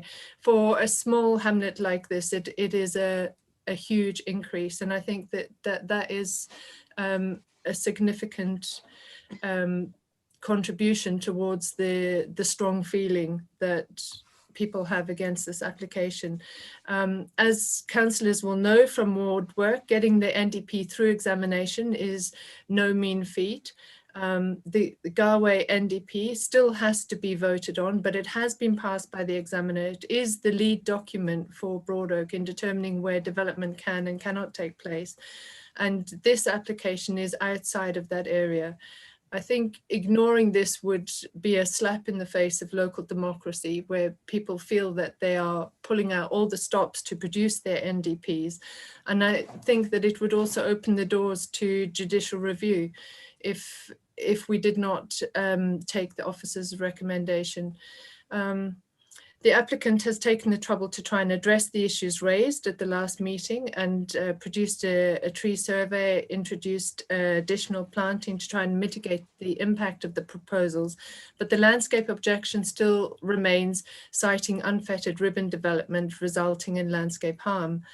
The occupants of Lemsford, the house adjacent to where the 2 bungalows are proposed, that concede that they don't have a right to a view, which they've already lost from the new developments across the road. But they are really concerned that the proposed new bungalows will overlook their small back gardens. And while this is something that would be subject to further application, it is for them a major issue. So just to reaffirm, Broad Oak is a very small settlement. It's already committed to a 42% increase in housing 10 years before 2031. The core strategy suggests that 14% is proportional growth, and the local community believe that any further growth is disproportionate and unsustainable, given the quite limited services in Broad Oak. Thank you. Thank you, Councillor Fagan. We now go into the debate proper, and Councillor Summers, then Councillor Paul Andrews. Thank you, Chair. The first thing I noted yesterday on a site visit was the pasture land. It's a beautiful green, which tells me that it was very healthy. Many farmers have had concerns this year about the lack of feed for livestock, and we have a meadow here that's prime for hay. In my opinion, this site is excellent agriculture land. I believe it's grade 2. I therefore agree with the planning officer and will support refusal. That's a proposal for refusal then? Yes. Thank you. Have I a seconder for that? Councillor Paul Andrews? Yes, and I have you. Thank you. And I've got you down as speaking next, so if you'd like to say something. Yes, please. thank you, Chair. And I just reiterating what Councillor Summers has said, and I support his recommendation as per the officer. Okay, thank you. Councillor Roan next, please. Yeah, thank you, Chair. The site visit yesterday showed that this was a classic example of creep. It's going to keep going along that little lane. I do have a little bit of sympathy because it is inside the 30-mile-an-hour zone. But I did a bit of research yesterday and I found out that the village envelope and the speed limit indications have no connection, and so therefore I'll be supporting the officer recommendation as a refusal today. Thank you. Okay, thank you. Councillor Stone. Thank you, Chairman. I agree that this is a modest development, and there has been some tree planting proposed, but on the basis of our site visit yesterday and what's been said this morning, I agree with the officer's recommendation for refusal because the site is beyond the settlement boundary, and I think now that the Galway NDP has been given significant, that should be supported. Local communities put a huge amount of work into their NDPs. I know that from my own area, and it'd be very bad, as the local member said, for local democracy if it falls at the first fence on this application. I think the local NDP and the community should be supported on refusing this application on the basis of the policies and the fact that there's already been a great deal of development in the small parish of Broad Oak, and we saw that during the site visit yesterday. So for all those reasons, I support the officer's recommendation. Thank you, Mr. Chairman. Thank you, Councillor Stone. Councillor Bowen, you've taken your hand down.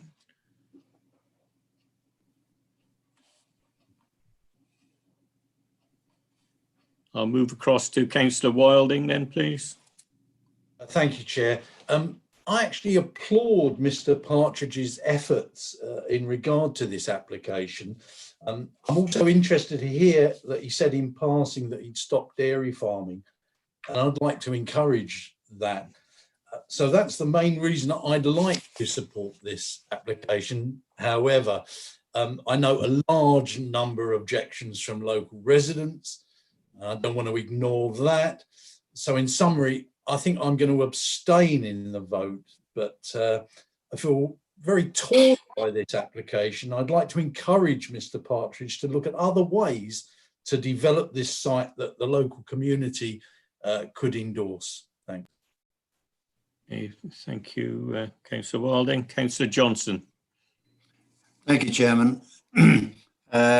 Just to say that I agree with most of the comments put forward, particularly by Councillors Stone and Rowan.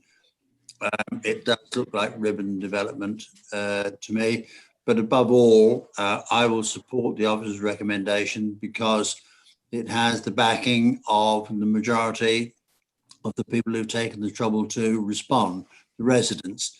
All too often, I feel that residents' views are overlooked in these matters by rules which not everybody understands. I will certainly be backing the officer's recommendation. Thank you. Thank you. Councillor Milne. Yes, thank you, Chair. My my feelings are the same, and without unduly rehearsing the points that have been ably made by other members, and I would also be supporting the officer's recommendation. I just wanted to also note an appreciation of the officer for having, at our request, investigated the situation on the land grading, the soil land grading, and of course under SS7 policy, SS7 addressing climate change. The conservation of agricultural soils is not merely an economic matter. It is an environmental one as well, since they're important carbon sinks. So while we don't, perhaps we should have some sort of sequential test, so that if we are doing greenfield developments, we target less valuable soils, although Herefordshire is blessed with the more valuable ones, and that may limit our sites. I certainly would support the case that on soil grounds, as well, of course, on the grounds that other members have mentioned, that this application should be refused. Thank you, Chair. Okay, thank you, Councillor Milne. Councillor Bowen. Thank you, Mr. Chairman. Sorry, there was a little problem with finding the unmuting buttons. Yes, just a point about saying, oh, well, only a little bit of grade 2 land. Well, if you keep on saying that, eventually it becomes a great deal of grade 2 or grade 1 land. And I think that is a point to be borne in mind. And I agree with all the other comments people have made, urban development. And most importantly, I think we must support the neighbourhood development plans. If we don't, who on earth will? And it'd be a shame if we put all those people's works to naught for a little bit of development. I think Mr. Partridge made some very good points, but I think they are overborne by all the other points that have been made today. So I shall be following the officer's recommendation. Thank you. Okay, thank you. Councillor James. Thank you, Chairman. I don't want to say too much now, but compare this with the previous application. There is sufficient grounds, I think, in planning as far as for us without much risk in refusing this particular application. I do think there is a chance that they might actually win it on appeal, but that's the matter. But it would not be considered by an inspector as being against all principles of planning. So I'm happy to support the officer's recommendation in this matter. Okay, I've got no further speakers currently. Right, if not, I go to Mr. Bishop to make any comments before I go back to the ward councillor. No, thank you, Chairman. The debate has clearly identified the change in weight associated with the NDP from its previous outing committee, where we've now reached a level where significant weight can be attached to the policies contained within the NDP, and also the level of development that has already occurred within this NDP area, and that as associated with that, obviously the change of recommendation accordingly. And officers, members will no doubt see this as we move forward in the coming months and years relating to the core strategy, when the review of the core strategy starts going forward, when change of policies start to occur, and more weight can start to be attached to new policies moving forward. Just one error I'd like to bring to members' attention, just to be changed, and that is that in the informative, it references the Brampton, Abbots and Foy group neighbourhood plan. Obviously, there's a copy and paste error there. It should be the Galway neighbourhood plan. So with that, Chairman, I've got nothing further to add. Thank you. Okay, thank you, Mr. Bishop. I now move across to Councillor Fagan to sum up, please. Thank you, members, for the debate, and I don't think I have much more to say other than, whilst I sympathise with farmers and the difficulties, economic difficulties associated with farming, I feel that we need to strike a balance between development, and the NDPs are the avenue which actually helps us do this. So I congratulate Galway on actually producing their NDP, but I urge members to vote according to how the officer has recommended. Thank you. Right, thank you. Before we go to the vote, can I remind members that you can only vote on the application before committee if you've been present for the whole of the presentation and discussion on the application. Councillor Millmore and Councillor Rowan, were you both present at the start of the presentation? I think yes, I was present. Mrs. Evans is nodding. Yeah, I was present. I just had my video turned on. Okay, fine, thank you. So I believe we got 14 members that are able to vote then, because Councillor Fagan does not get a vote as a ward councillor. So if you're ready, Sarah, if you can go into the electronic voting. The actual vote is for refusal of this application as tabled.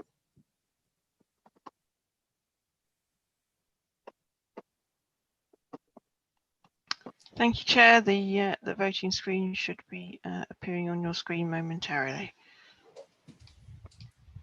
Members will have 30 seconds to actually cast their vote once it appears on the screen, which it has now.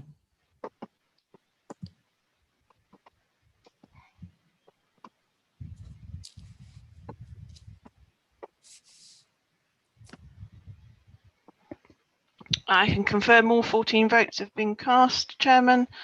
We have 13 in favour and 1 abstention. An abstention. So that application has been refused as per the officer recommendation. There was an intention of having an adjournment after this application, but I think as we've been relatively swift, I intend to continue straight on with the next application. So unless anybody's got any strong objections to that. No. I see no hands. So okay. Press on. Press on, good.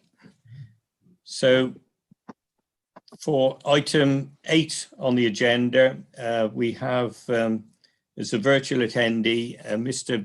Hewison from Much Dew Church Parish Council, and Mr. Thomas, the applicant's agent, can they be admitted to the meeting, please?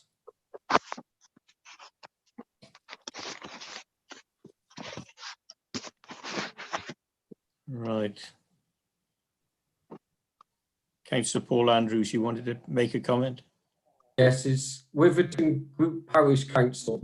Yes. It's from Kevin. Yeah. Willington. All right. It's definitely not Much Dew Church, Chair. Right. Will Yeah. only be there, Chairman. My apologies. Yes, the third application is the Hay Meadow, Preston Wynn, Hereford, and Alistair Wager is the planning officer that will be making the presentation, and Councillor Paul Andrews is the ward councillor, who is a member of this committee but stands aside in his position as ward councillor and therefore doesn't get a vote on this application. If I could welcome this afternoon Mr. Hewison and Mr. Thomas to the meeting. Can they confirm that they can hear me, please? Yes, thank you, Chairman. I can see and hear you. I can hear you, Chairman. Lovely, thank you. I can see and hear both of you. Thank you very much. I will move straight in then to ask Mr. Alistair Wager to make the presentation, please. Thank you, Chair. I'll just wait for the presentation to be opened up.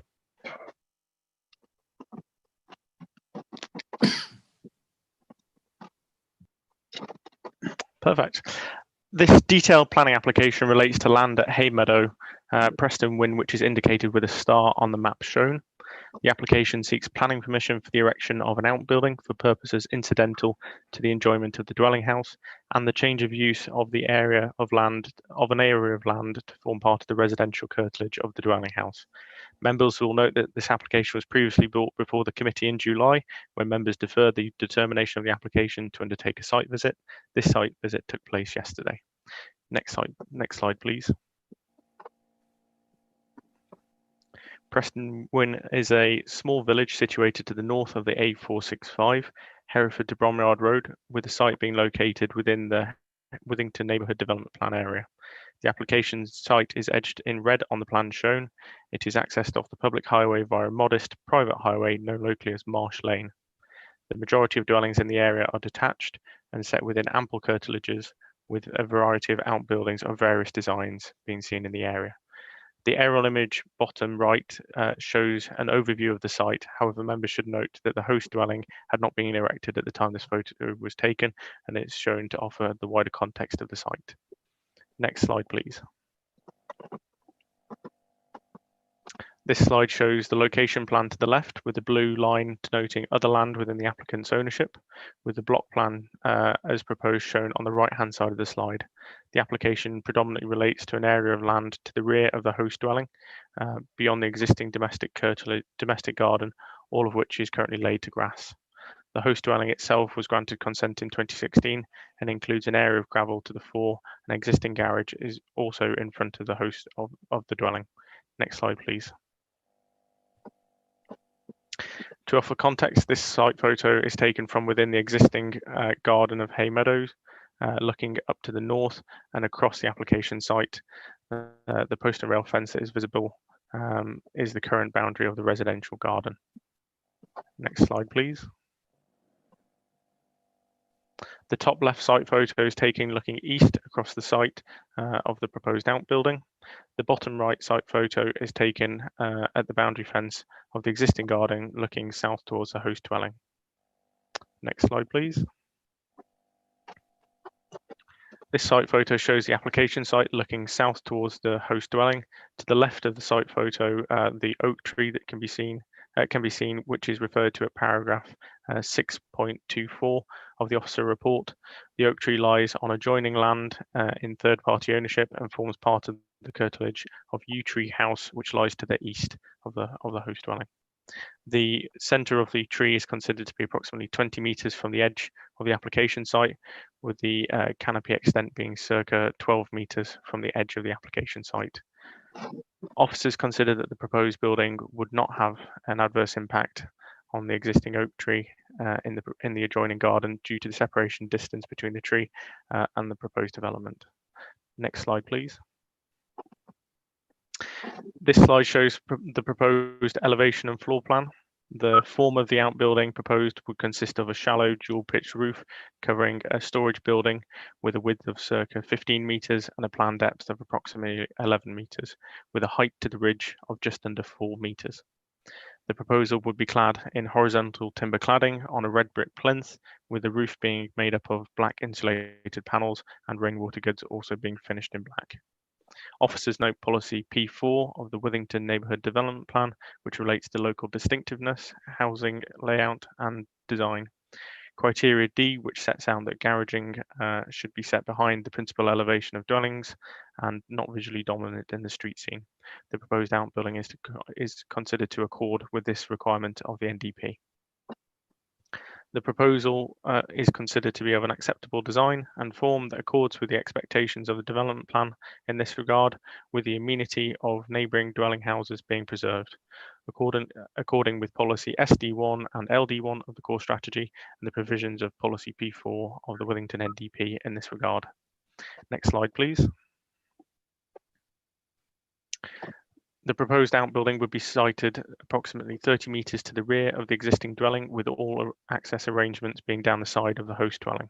Officers conclude that that the building would be used for uses incidental to the host dwelling, due to the proposal being for the accommodation of the residents' hobby, a private motor vehicle collection, which is considered to sensibly relate to the enjoyment of the dwelling house, and with a proviso that a number of conditions are imposed to ensure that no commercial activity takes place in the outbuilding.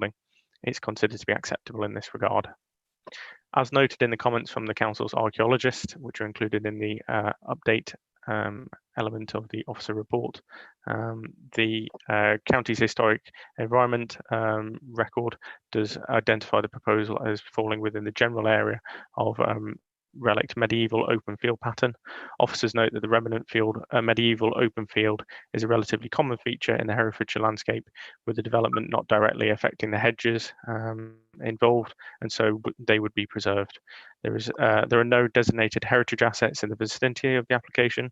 Accordingly, officers do not consider that the proposed development would detrimentally impact the character or appearance of the landscape, and it is considered to accord with policy LD4 of the core strategy in this regard. The application as proposed and with the conditions recommended below is not considered to give rise to any conflict with the development plan nor the provisions of the framework, and officers recommend that the application is approved subject to the conditions set out in the committee report. Thank you, Chair. Thank you, Mr. Wager. I now move across then to our speakers, of which we have three this afternoon. Mr. Hewison from Withington Group Parish Council,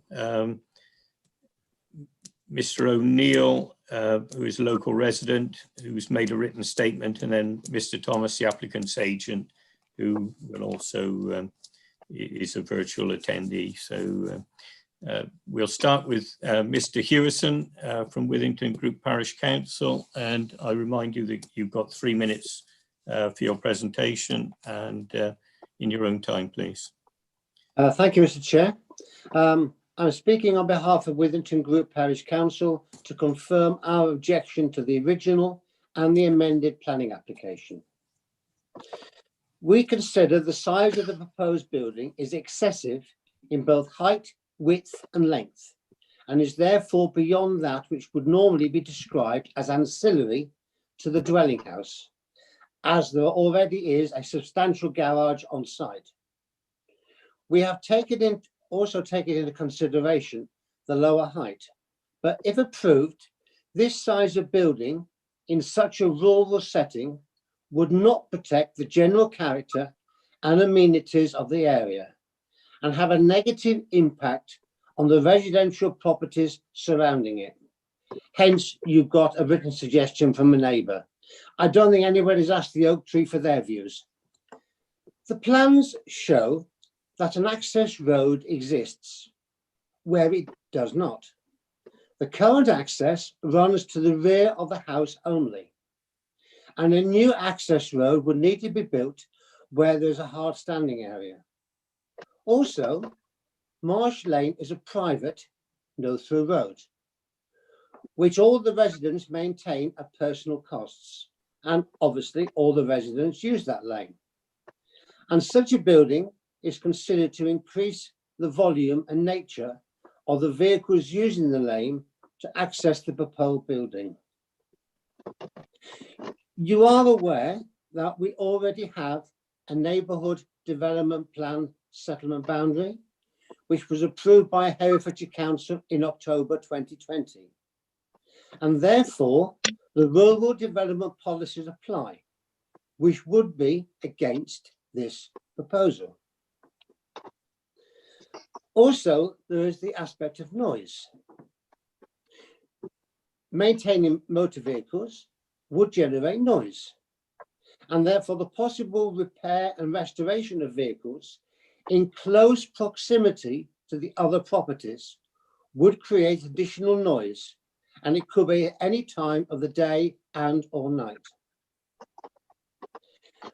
You've already mentioned this. If, however, you did, against our advice, grant this application, the parish council would ask for a strict condition to be applied for no commercial or business use, and that no plant or machinery is installed on the premises. If I can refer briefly to the planning officer's report, in 2.3, this excludes reference to the policy relating to the Preston Wynn settlement boundary, which is clearly relevant to the application. In 6.3, this takes... Hello? Sorry, I'm not sure who that is. Sorry for the interruption, Mr. Hewson. May I continue, Mr. Chair? Well, you've got a few seconds left because you've taken up your 3 minutes, but as there was an interruption, I'll give you a few more. We think that this proposal twists the aim of our policy P4. The house already has a garage at the front, which have applied for today would breach the policy. The proposal is not a replacement, as it intended that the existing adequate garage for a house of this size remains. It is noted that the planning officer is not seeking the removal of the existing garage to ensure the resultant overall development aligns with the up-to-date policy. Okay, I think I'm going to have to... Thank you for your time, Mr. Chairman, and for the councillors for listening. Thank you, Mr. Hewson. We now move across to a local resident and objector, Mr. O'Neill, who's submitted a written submission, and Mr. Brown will read that for us, please. Further to our last petition to the Planning Committee, the residents below would once again like to register our objection to the granting of planning permission due to the size, design and loss of amenity to the area. The development is outside the neighbourhood settlement boundary and opposed by both the local residents and Withington Parish Council for the above reasons. The land requested for the building is currently designated countryside, and in line with the very latest government policy, it should remain as such. The building should conform to NPPF requirements, being sympathetic to local character. The building is industrial in design and size and similar to the applicant's business premises, which is situated on an industrial estate. This is not a sympathetic or suitable design for a rural garden setting. The building itself is grossly oversized for the applicant's declared usage of storage of 6 vintage vehicles, being almost double the size required for said usage. The planning officer states the building is somewhat larger than what would normally be expected. The objectors believe the building is excessive in size for its intended purpose. The applicant has stated a fallback position under permitted development on the domestic curtilage. There is much case law on this type of development being refused by planning officers and the appeals inspector. Garages of excessive size cannot be treated under the reference of purpose incidental to the enjoyment of the house, i.e. a 12 metre by 9 metre refused on the grounds of excessive size. Officer reports the building is not considered to be overbearing or dominating impact on the landscape or neighbouring properties. An industrial design building, double the size of any others in the area, containing 3 roller shutter doors, will dominate the local landscape and shows a lack of understanding of the impact this building will have on local amenity. There are concerns about using a soakaway. This year's rainfall figures show up to 16 cubic metres roof catch. It is well documented that soakaways do not work in clay soils. The gardens and Marsh Lane already suffer flooding in high rainfall periods, and such a building will only add to these problems. There is also no reference to lighting of the external areas of the building and if this would contravene the local dark sky policy. Rules on other developments in the area have been imposed. If successful, we would like planning to rule that the garage hereby permitted shall be kept available at all times for the parking of motor vehicles by the occupants of Hay Meadow and for no other purpose except for storage ancillary to the domestic use of the property. This excludes renovations or repairs on vehicles owned by the applicant or his family, as well as not carrying out any trade or business at the premises as the application is for storage only.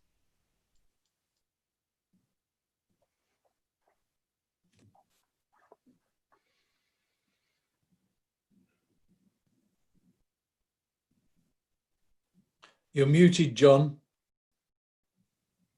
Thank you. Sorry about that.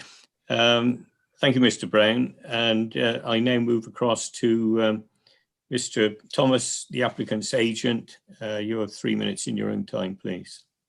Thank you, Chairman. Good afternoon, and thank you to members who were able to attend the site visit yesterday. Further to July's meeting, I speak again on behalf of Mr. Pickering in support of the application. In the intervening period, it has been brought to Mr. Pickering's attention that neighbours retain concern that the intention is to use the building as a vehicle repair workshop, and we've heard the same from the Parish Council this afternoon. On Mr. Pickering's behalf, I'd like to stress that this is not the case. The building is intended as a storage facility to enable consolidation of his vintage motor vehicle collection within a building on his property. This is not a project without precedent. The council has approved similar proposals for the same purpose elsewhere in the county, and we're unaware of any policy in the NDP preventing the addition of domestic outbuildings in the open countryside. I'm sure the planning officer will confirm this point, and whether a building can be considered incidental is a matter of fact and degree. To underscore the intended use further, the building, which has been reduced in height and the external appearance substantially improved, does not incorporate a vehicle pit, ramp, or lift. Plans are clear in that respect. As confirmed at July's meeting, Mr. Pickering owns and runs a business at Rotherwas and has neither the time or inclination to be engaged in motor vehicle repair work in his limited time off. We can also confirm that the vehicles are roadworthy and will not arrive or depart the site on car transporters. I'd like to draw members' attention to the recommended conditions restricting the use of the building and the removal of permitted development rights for further garaging within a domestic curtilage. The applicant is content with all of these measures.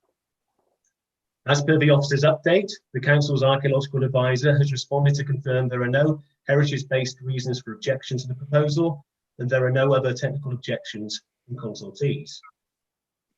Proposed condition 7 addresses the provision of a soakaway to deal with surface water runoff, and the applicant is also intent on utilising rainwater harvesting and will investigate the feasibility of installing solar PV panels too.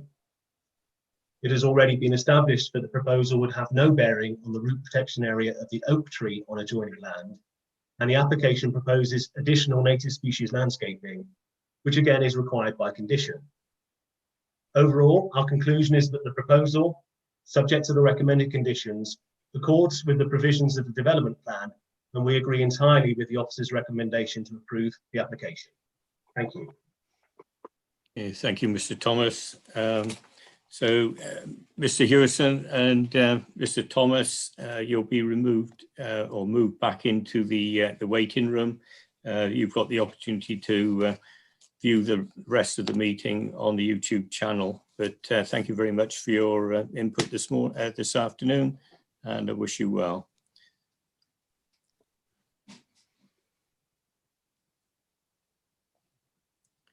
Right, I now move across to Councillor Paul Andrews to open the debate. Thank you. Thank you, Chair. First of all, I'd like to say thank you very much to all of you that came yesterday, could make it in the lovely sunny weather in the beautiful countryside of Preston Wynn has to offer. Regarding this application, the size of it, let's be point. Let's read it. It's 11 meters in depth, 15 in width, 4 meters high, and imperial measurements for some of us, which is basically 36 foot in depth, 49 foot in width and 13 foot in height, which is basically a plan of a bungalow. Let's be honest about that. Now, with regards to the neighbours, and as you've heard from the Withington Group Parish Council this afternoon, they are not in favour of this. It is out of in the countryside. So once that is gone, once it's been gone into domestic use, that is it. It's finished. It's gone. Never go back to what it was. So we've got to think of that. There's no driveway to the side as yet. There is a slight driveway to the side of the property, but there's no driveway into that field as proposed. Regarding the NDP, it is outside the settlement boundary. We just heard in the previous application about NDP, and I support that we've got to listen to neighbours and what the parish want. Yes, this gentleman already has, the applicant already has a garage at the front of his property. He has a large parking area at his property.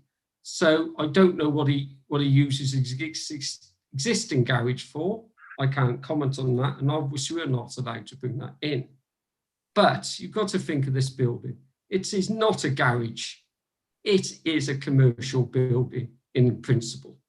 3 roller doors, 3 metal roller doors. It's not like nice wooden doors or anything like that sort of sets into the proposal. So all I can say is, I won't say any more at the moment, just I would like to hear the debate and see what the committee says. Thank you all. Thank you, Councillor Andrews, and I'll open the debate with Councillor Johnson, please. Thank you, Chairman.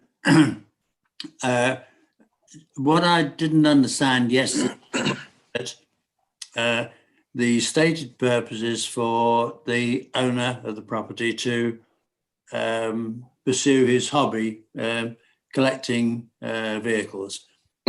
What I didn't understand, I didn't hear from anyone, is why could that not be built within the existing curtilage? Why does it have to go into open countryside? The garden that we saw at the back, beautifully tended, but quite large, and certainly big enough to accommodate somewhere to stand cars if you wished. I don't know whether the officers would like to comment on that. Thank you, Chairman. Right, if I could ask Mr. Wager to make a comment, please. Thank you, Chair. Yeah, yes, I think as has been noted, there are permitted development rights to build garaging, but that's not the application that's being considered at this stage. The application is for the garage in the location where it's proposed, and the applicant has applied for it there, needs to be considered on that basis.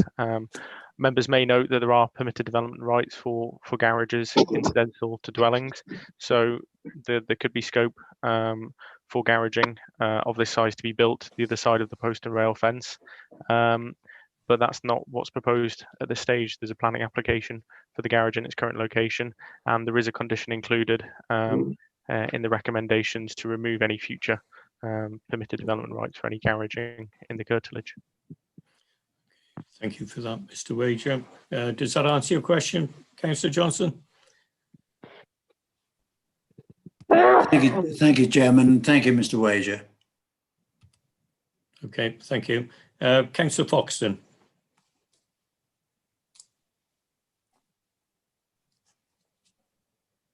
Thank you, Mr. Wager, for presenting this application. It's the size of the domestic outbuilding.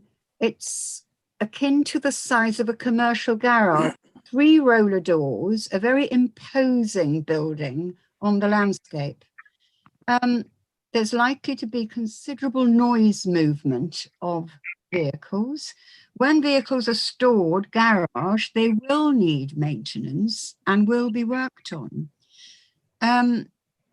Our site visit yesterday into idyllic, tranquil countryside was magical, to be cherished and preserved.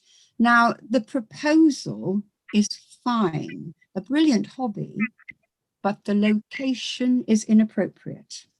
Secondly, if this application was supported, it would become domestic land and our open countryside would be lost forever. An unwise decision, I feel. Thank you. Okay, thank you, Councillor Foxton. Councillor Summers, please.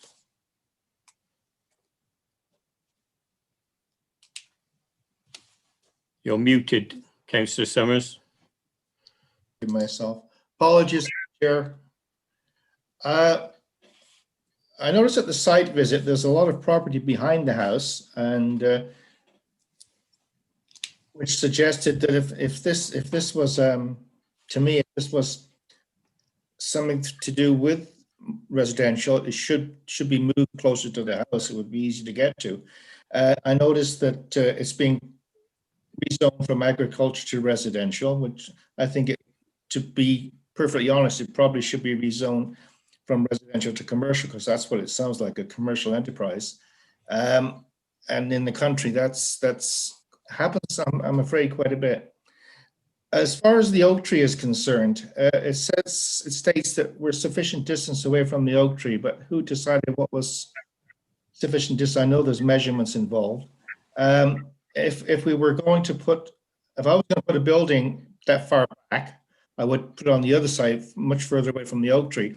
This building will basically hide the oak tree from that side of the, so the other homes that would normally see the oak tree, and it is a beautiful tree, it would not be seen because of this building. So to me, a commercial building and an oak tree just don't go together, and that's just a personal opinion. So it's not reason to refuse it, but it's just something I like to put forward anyway. Thank you. Okay, thank you. Councillor Bowen, please. Thank you, Mr. Chairman. One feature that hasn't been mentioned at all is this building has absolutely no aesthetic value anywhere or anyone at all. And in very nicely built surroundings, all those houses are very well designed and of some aesthetic value. This is an absolute blot on the landscape, and that surely must have some influence on our decision. I do hope so. It also, as people have said, it is a detriment to the bit of landscape it's in as well. And it is very, very large, and I'm sure even a large building can be made to look much more attractive than this one is. It is absolutely without any artistic, aesthetic, or architectural value at all. All right. Okay, thank you, Councillor Bowen. Councillor Rowan. Thank you, Chair. I've got to agree with Councillor Bowen there. Aesthetically, it could be nicer on the eye. However, I think for me, the most important things are the conditions and the recommendations, which reading through, there is scope for further conditions to be added if necessary, but it does tie it up pretty tight that this building will be used for the hobby of collecting cars. You know, I can't imagine, although there may be speculation that, and if I had a collection of cars, I'd want to have a tinker and play with them on a Sunday morning, and that's only practical. But whether it's going to be used for work, I don't know. It hasn't got a. We heard from the applicant's agent that it hasn't got a ramp, it hasn't got a pit, and it hasn't got a lift in it. So therefore, you can safely say that if any work is done, it's only going to be simple stuff. But you know, the conditions are pretty tight, so I'm going to be going with officer recommendation on this one today, Chair. Thank you. Thank you. Councillor Milne. Yes, thank you, Chair. And I always want to appreciate the officers for attending to historic environment. As I don't think I ever get to a planning committee without some reference to it, and so thank you for obtaining the archaeologists' input on this. And I am an archaeologist myself, so I do recognise that the impact on the heritage asset, the furlong strip fields, is relatively minimal in archaeological terms. In other words, what does it do to the buried archaeology or to the pattern of fields? But it does nonetheless incrementally erode the setting and the historic landscape character as a whole, less tangible features of the asset to which an archaeologist doesn't ordinarily touch upon. So there is still a concern there on historic environment grounds. I would say though, this is, I mean, I accept the applicant has stated that he doesn't want this as a workshop. So what it is in other words, a warehouse, a storage barn in which he happens to want to place motor vehicles. And it seems to me that as a warehouse, it could go anywhere. It doesn't have to go in the countryside. It would be much better, frankly, on a trading estate of some sort, if that is really genuinely all he wants it as, which it appears that is what he's claiming it to be. So I'm uncomfortable with the apparent claim that it is necessary as an ancillary building for the amenity of the residents, on the grounds that it is fundamentally just a warehouse. Thank you. Okay, thank you, Councillor Mill. Councillor Wilding. Thank you, Chair. Yeah, I totally agree with what Councillor Bowen was saying about the look of the building. It's awful. It really is an awful looking building. And I believe if the applicant really wanted to display and look at his cars and appreciate them, he could build a much better thing in his own curtilage and display those vehicles without creating such a horrendous building in the landscape. So that's, I would just urge him, while we're sort of got a hotline to him, to think again about that and actually, you know, imagine, I mean, look at the building. He's going to be looking out of his own house at it. Surely he doesn't want that as his view from his back window. He could make a so much better building. Have us all moaning about it. Thanks. Okay, thank you. I got no further hands up, but I will make a comment from the chair. I noticed when we were on the site visit yesterday, the topography of the ground, the actual level of the field rises quite significantly. And looking at the actual plans, the plans look as if they've been drawn on a flat site. So I wonder whether there was any indication on slab levels, cut and fill or whatever, because it might be the case that the building is only 4 meters high. But if you sort of cut and fill on that site, it will be higher than 4 meters from the current ground level. So maybe Mr. Wager would like to make a comment on slab levels, etc. Yes, thank you, Chair.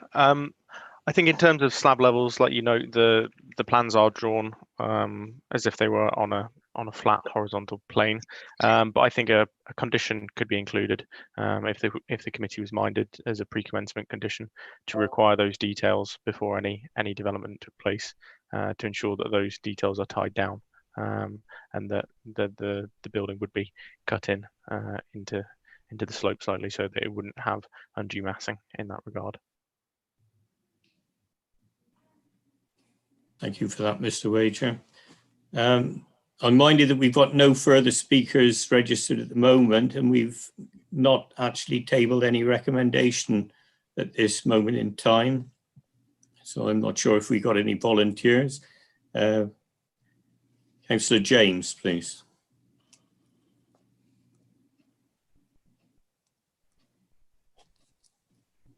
Councillor James, you're muted. Sorry, Chairman. Just to comment on the application, I wouldn't put it where it is, and I wouldn't have the building quite as it is. But on purely planning grounds, I don't know what grounds we can refuse it on, principles. But so, Well, sorry. Yeah, aesthetic problems. I mean, you're clutching at straws to find a reason to refuse it. You can say the building is storage buildings. What do you want to put it in Gothic style or what? I've no idea. But I think we're clutching at straws, as I've said, in refusing this. Okay, thank you. So we've got no further speakers currently, and we've got no recommendation. Councillor Bowen. Thank you, Mr. Chairman. As far as the design goes, you can get some very nicely designed oak frame buildings that are based on old agricultural buildings of a very attractive nature, some of them quite large. So it's not beyond the bounds of possibility to get a very decent design here that actually would sort of fit in with the countryside and not look like something like a refugee from an industrial estate, which this thing does, I'm afraid. And I think the parish council has got some possible grounds for refusal in what the parish clerk said, and I think that it could be a good thing to perhaps to focus the applicant's mind by refusing this, and suggesting he comes back with some better designs and perhaps in a different place as well. I'll propose that. So that's a proposal on what grounds, please? On aesthetic grounds, we have a duty as councillors to demand the very best of design. This is not the best of design in this particular site. Fine on an industrial estate, possibly, not in this particular very well built little area on a very attractive piece of ground and countryside, with some historic significance, as Councillor Milne said. The Bridge and Farrow is mostly gone now, but you can just distinguish it, and it is a very beautiful little bit of territory, defiled by this piece of work, I'm afraid to say. Right, have we a seconder for that, please? Councillor Foxton. So, at least you've got some proposal, at any rate, to work on. yeah, well, we've got a proposal by Councillor Bowen, seconded by Councillor Foxton. I'm sure Mr. Bishop will have something to advise us on shortly, but while he's checking that out, I'll call upon Councillor Milmore. Thank you, Chairman. I'm sorry I was unable to make the site meetings yesterday, so I feel that I don't have the right to comment on this one, but I have to agree with Councillor James. I can't really see any material reason to refuse this application, so I will be voting for it. Okay, thank you. Councillor Wilding. Thanks, Chair. I'd like to propose we defer this to allow the applicant to think again about the design and location, and maybe just amend it a little bit rather than actually vote to not allow it. Thanks. Okay, well, we've already got a motion tabled for refusal, so that vote has got to be taken before we can consider a deferral. Councillor Roan, please. Sorry, Chair, I was a little bit late at the starting blocks. I was going to propose we go with officer recommendation, but hey ho, come back to me, see how we get on. Councillor Johnson. Thank you, Chairman. Looking at reasons for refusal following Councillor James' comments, one of the reasons for refusal would be that it's an application to build an open countryside. It's outside the curtilage of the building. We got any further speakers? If not, then I'm going to go to Mr. Bishop at this point. Thank you, Chairman. First of all, can we please consider what the fallback position is for the applicant on this particular proposal? The fallback position is he could place this building in the rear of his existing garden, which would not require planning permission, would not engage any conditions which are being proposed today, and he could use it as he sees fit for his enjoyment of his dwelling. And he could build it in any materials he wished. So that's the first point. That's his fallback position. He could go and do that today. He could go and build it there. This is a proposal for a building with it, which is for storage purposes for his vintage cars. Whether it's for his vintage cars or other storage purposes, he's got the ability to do that, to make that application as you see before you today. You've heard the professional advice from the officer. It doesn't impact upon the tree. There's sufficient distances involved with that to achieve that. And you've also heard from your professional officers regarding the heritage issues relating to the strip field. You've heard from the chairman relating to the height, and that can adequately be accommodated with a slab level condition attached to the planning permission. The applicant's made it quite clear it's for his enjoyment of his and storage of his vehicles, which he feels are safer stored in a facility adjacent to his property rather than elsewhere, which I know has also been mentioned. It is a, you may consider it a significant building, but in relation to buildings within the countryside, such as agricultural buildings, it's a relatively modest building. And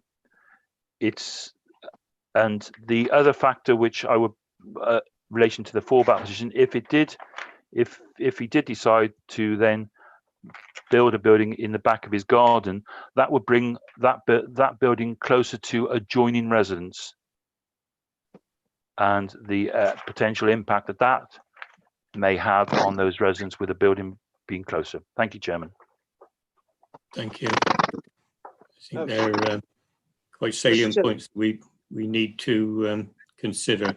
So, Councillor Bowen, did you wish to speak? Well, Mr. Chairman, I just wondering, would you like me to withdraw my proposal and say go for deferral as another councillor has, so that the whole matter of the aesthetics of the building and its positioning can be considered perhaps at a slightly longer and more substantial time, so that we can perhaps get a better building that matches the countryside and the rest of the development in that area better.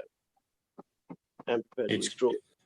Well, that's got to be your decision if you decide to withdraw, and Councillor Foxton will need to agree that as well. If we go for the adjournment, so that's not the adjournment, but the time to reconsider should be granted. I don't know what Mr. Bishop said. Are you telling me? I'm not sure where that interference is coming from, but are you actually withdrawing your proposal then, Councillor Bowen? Well, yes or no? Only if the other proposal for a deferral is being raised. We'll have to see. You must make the decision first. With if Councillor Foxton is happy with that, I will defer. I will delete my proposal. Councillor Foxton, I wonder if we could have your opinions. Yes, I'm in agreement with that, with a deferral. Absolutely. Thank you. Okay. The proposal for a refusal has been withdrawn then. So I'm looking for a new proposal then, please. I believe Councillor Wilding was making a suggestion whether he wants to make that proposal now. Thanks, Chair. Yeah, I'll happily make that. I would be interested to hear what our officers think of that idea, Mr. Bishop, what he thinks of that. You know, I don't want him to build the same building in his garden, but it would bring it even closer to his back garden. And I prefer what I said earlier. He'd be looking out of his back window at that building itself. So perhaps he'd like to think about a redesign. But I'll be also happy to just withdraw that and just let the council, you know, let us vote on whether it be accepted. I don't mind. Okay, right. Well, we've got no firm proposal yet. So I've got two speakers now registered, Councillor Fagan and then Councillor Rowan. Chair, I'm just wondering about the legal position of deferring this a second. And just from previous experience, I'm not 100% clear if that is actually legal. Mr. Bishop. Yes, Chairman, that is within your gift. However, the applicant wishes to have a decision today. Can I just point out, Chairman, as well, that the settlement boundary for Preston Wynn is drawn to identify the extent of where new housing development would take place, not necessarily development of this nature. Okay, thank you, Chair. Thank you, Mr. Bishop. Councillor Rowan. Can I propose we go with officer recommendation on this, Chair? Right, have you a seconder, please? Councillor Summers. So we have Councillor Rowan proposed recommendation as approved. Councillor Summers has seconded that. So we've now got a motion on the table for approval. Do you want to make any further comment, Mr. Bishop, before I invite the ward councillor to sum up? Only that recommendation for approval includes a slab level condition for the building. Okay, fine. Are you in agree? I'm not sure where that interference is coming from. Councillor Rowan and Councillor Summers, are you content that the extra condition with regards to slab levels is included in that approval? Yes, I think it's a good one, Chair. Yeah, happy with that. Okay, fine, thank you. I'll now go to Councillor Paul Andrews then to sum up, please. Thank you all. Thanks for debating this. I do feel that you're going against what the parish wants and the neighbours if you approve this. But there you go. That's democratic rights.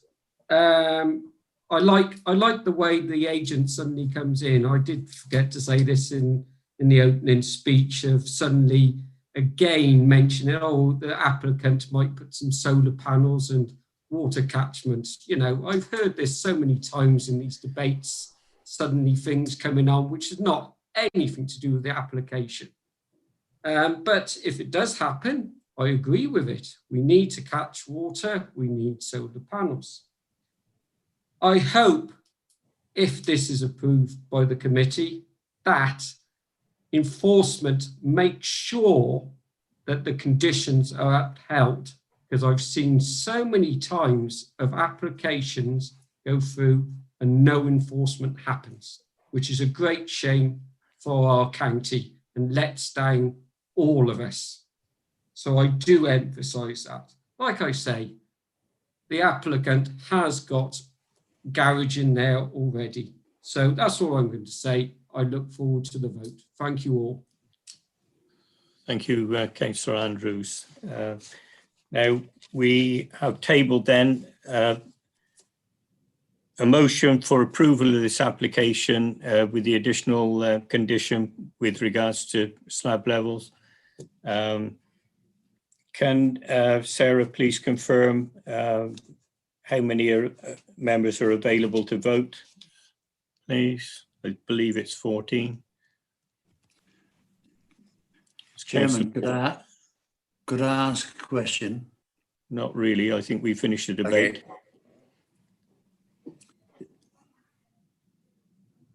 Okay. Yes, Chairman, there will be 14 members of the committee eligible to vote, and the panel should be coming up on your screen in just a moment. Yeah, I believe all 14 members were present for the presentation and the full debate. So I've got no dissenters on that. So all 14 are eligible to vote. So carry on. Thank you. Got 30 seconds now to actually make your vote.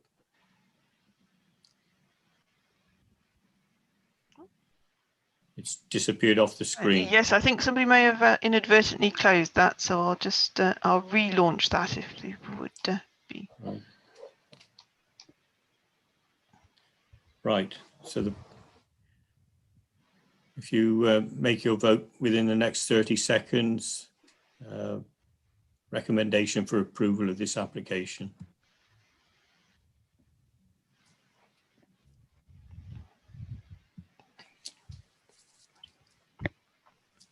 Right, I can confirm all votes have been cast, Chair. Thank you. And the voting. And the result is we have 9 in favour of that recommendation and 5 against. Thank you. That application is approved. 9 votes for, 5 against, no abstentions. Thank you. We will now swiftly move on to the 4th application on the agenda. Number 13, Backbury Road, Hereford. The proposal is for taking down of the existing garage and passageway, rear extension, and construction of a new single-storey side and rear extension, plus the construction of a carport. There are no speakers on this application. Laura Smith is the planning officer that will make the presentation. Councillor Foxton is the ward councillor for this application. She is a member of the committee, but she stands aside in her role as ward councillor and therefore doesn't get a vote on this application, but is entitled to open and close the debate. So without further ado, if I could ask Ms. Smith to make the presentation, please. Thank you. Thank you, Chair. I have one update from my published report, and that is Hereford City Council have confirmed they have no objection to the proposals. So the general location of the application site is demarked by the red star and is found to the northeast of Hereford City. The site comprises a 2-storey semi-detached dwelling located within the well-established residential area of Ine Hill. The dwelling has parking to the front with space for at least 2 cars and a good-sized garden to the rear.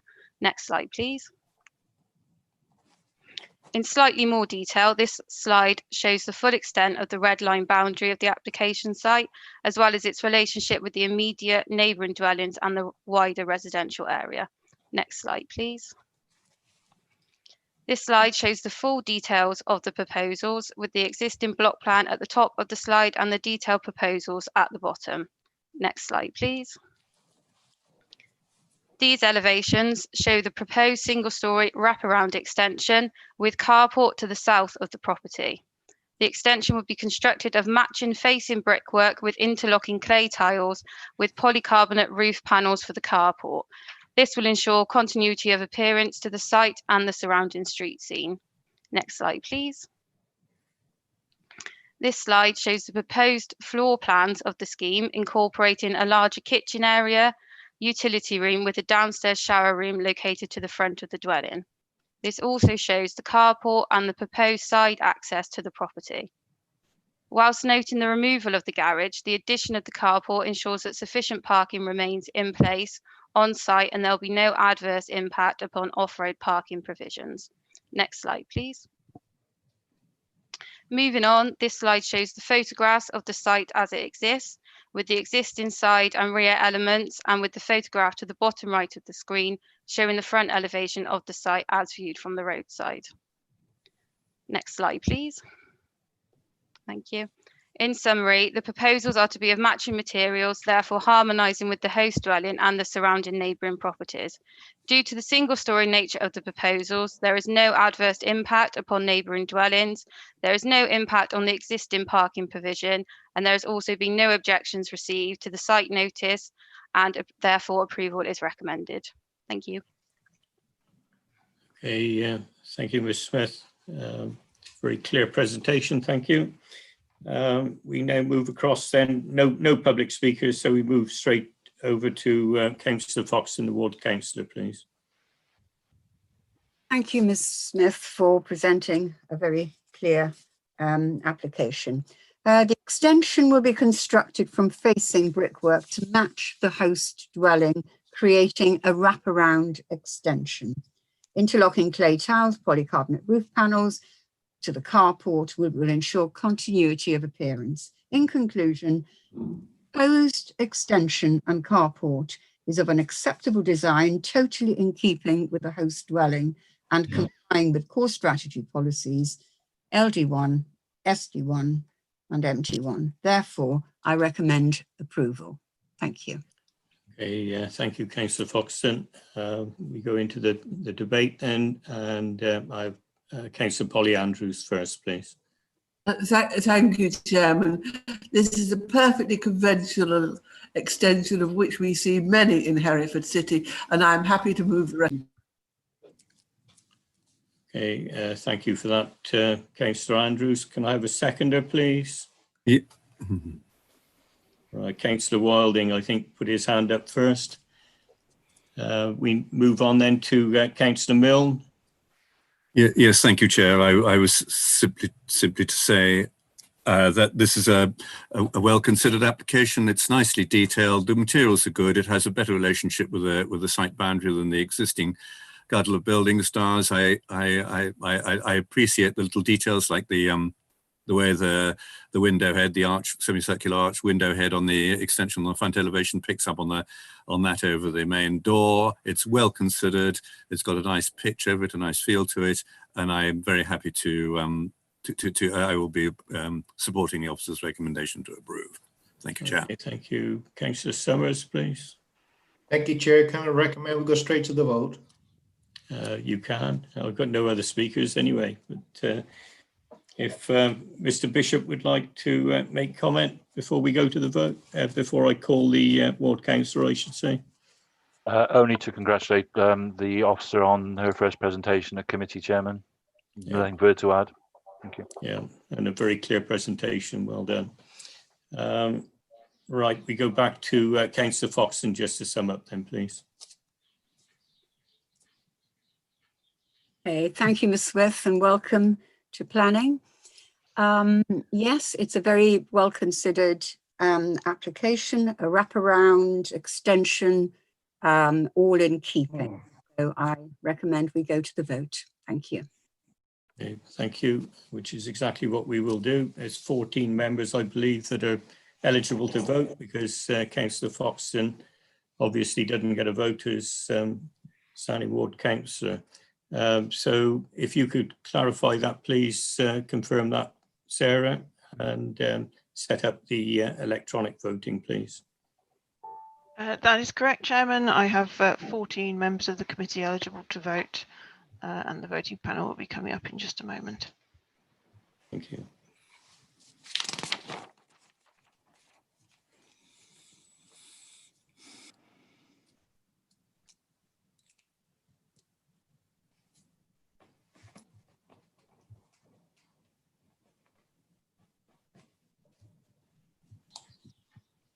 Right, members, the panel is on the screen, so you have 30 seconds to submit your vote. I can confirm all votes have been cast, Chairman, and I have 14 votes in favour, none against and no abstentions. Thank you. So I can confirm that that application has been approved. That concludes our business for today. The date of our next meeting, I believe, will be on Tuesday, the 13th of October, because there is a clash of other meetings on the 14th, and we can only live stream one meeting at a time. So if you make a note of that in your diaries, please. So the chances are that planning site visits will happen on Monday, the 12th. So I do know that that will conflict with another general scrutiny meeting, I think, on the 12th, and that might affect a couple of our members, but unfortunately, none of us are able to get to every single meeting. But thank you all very much for your attendance. I think we got through the business relatively swiftly, and wish you all a very good day. Finally, before I formally close the meeting, can I have confirmation that the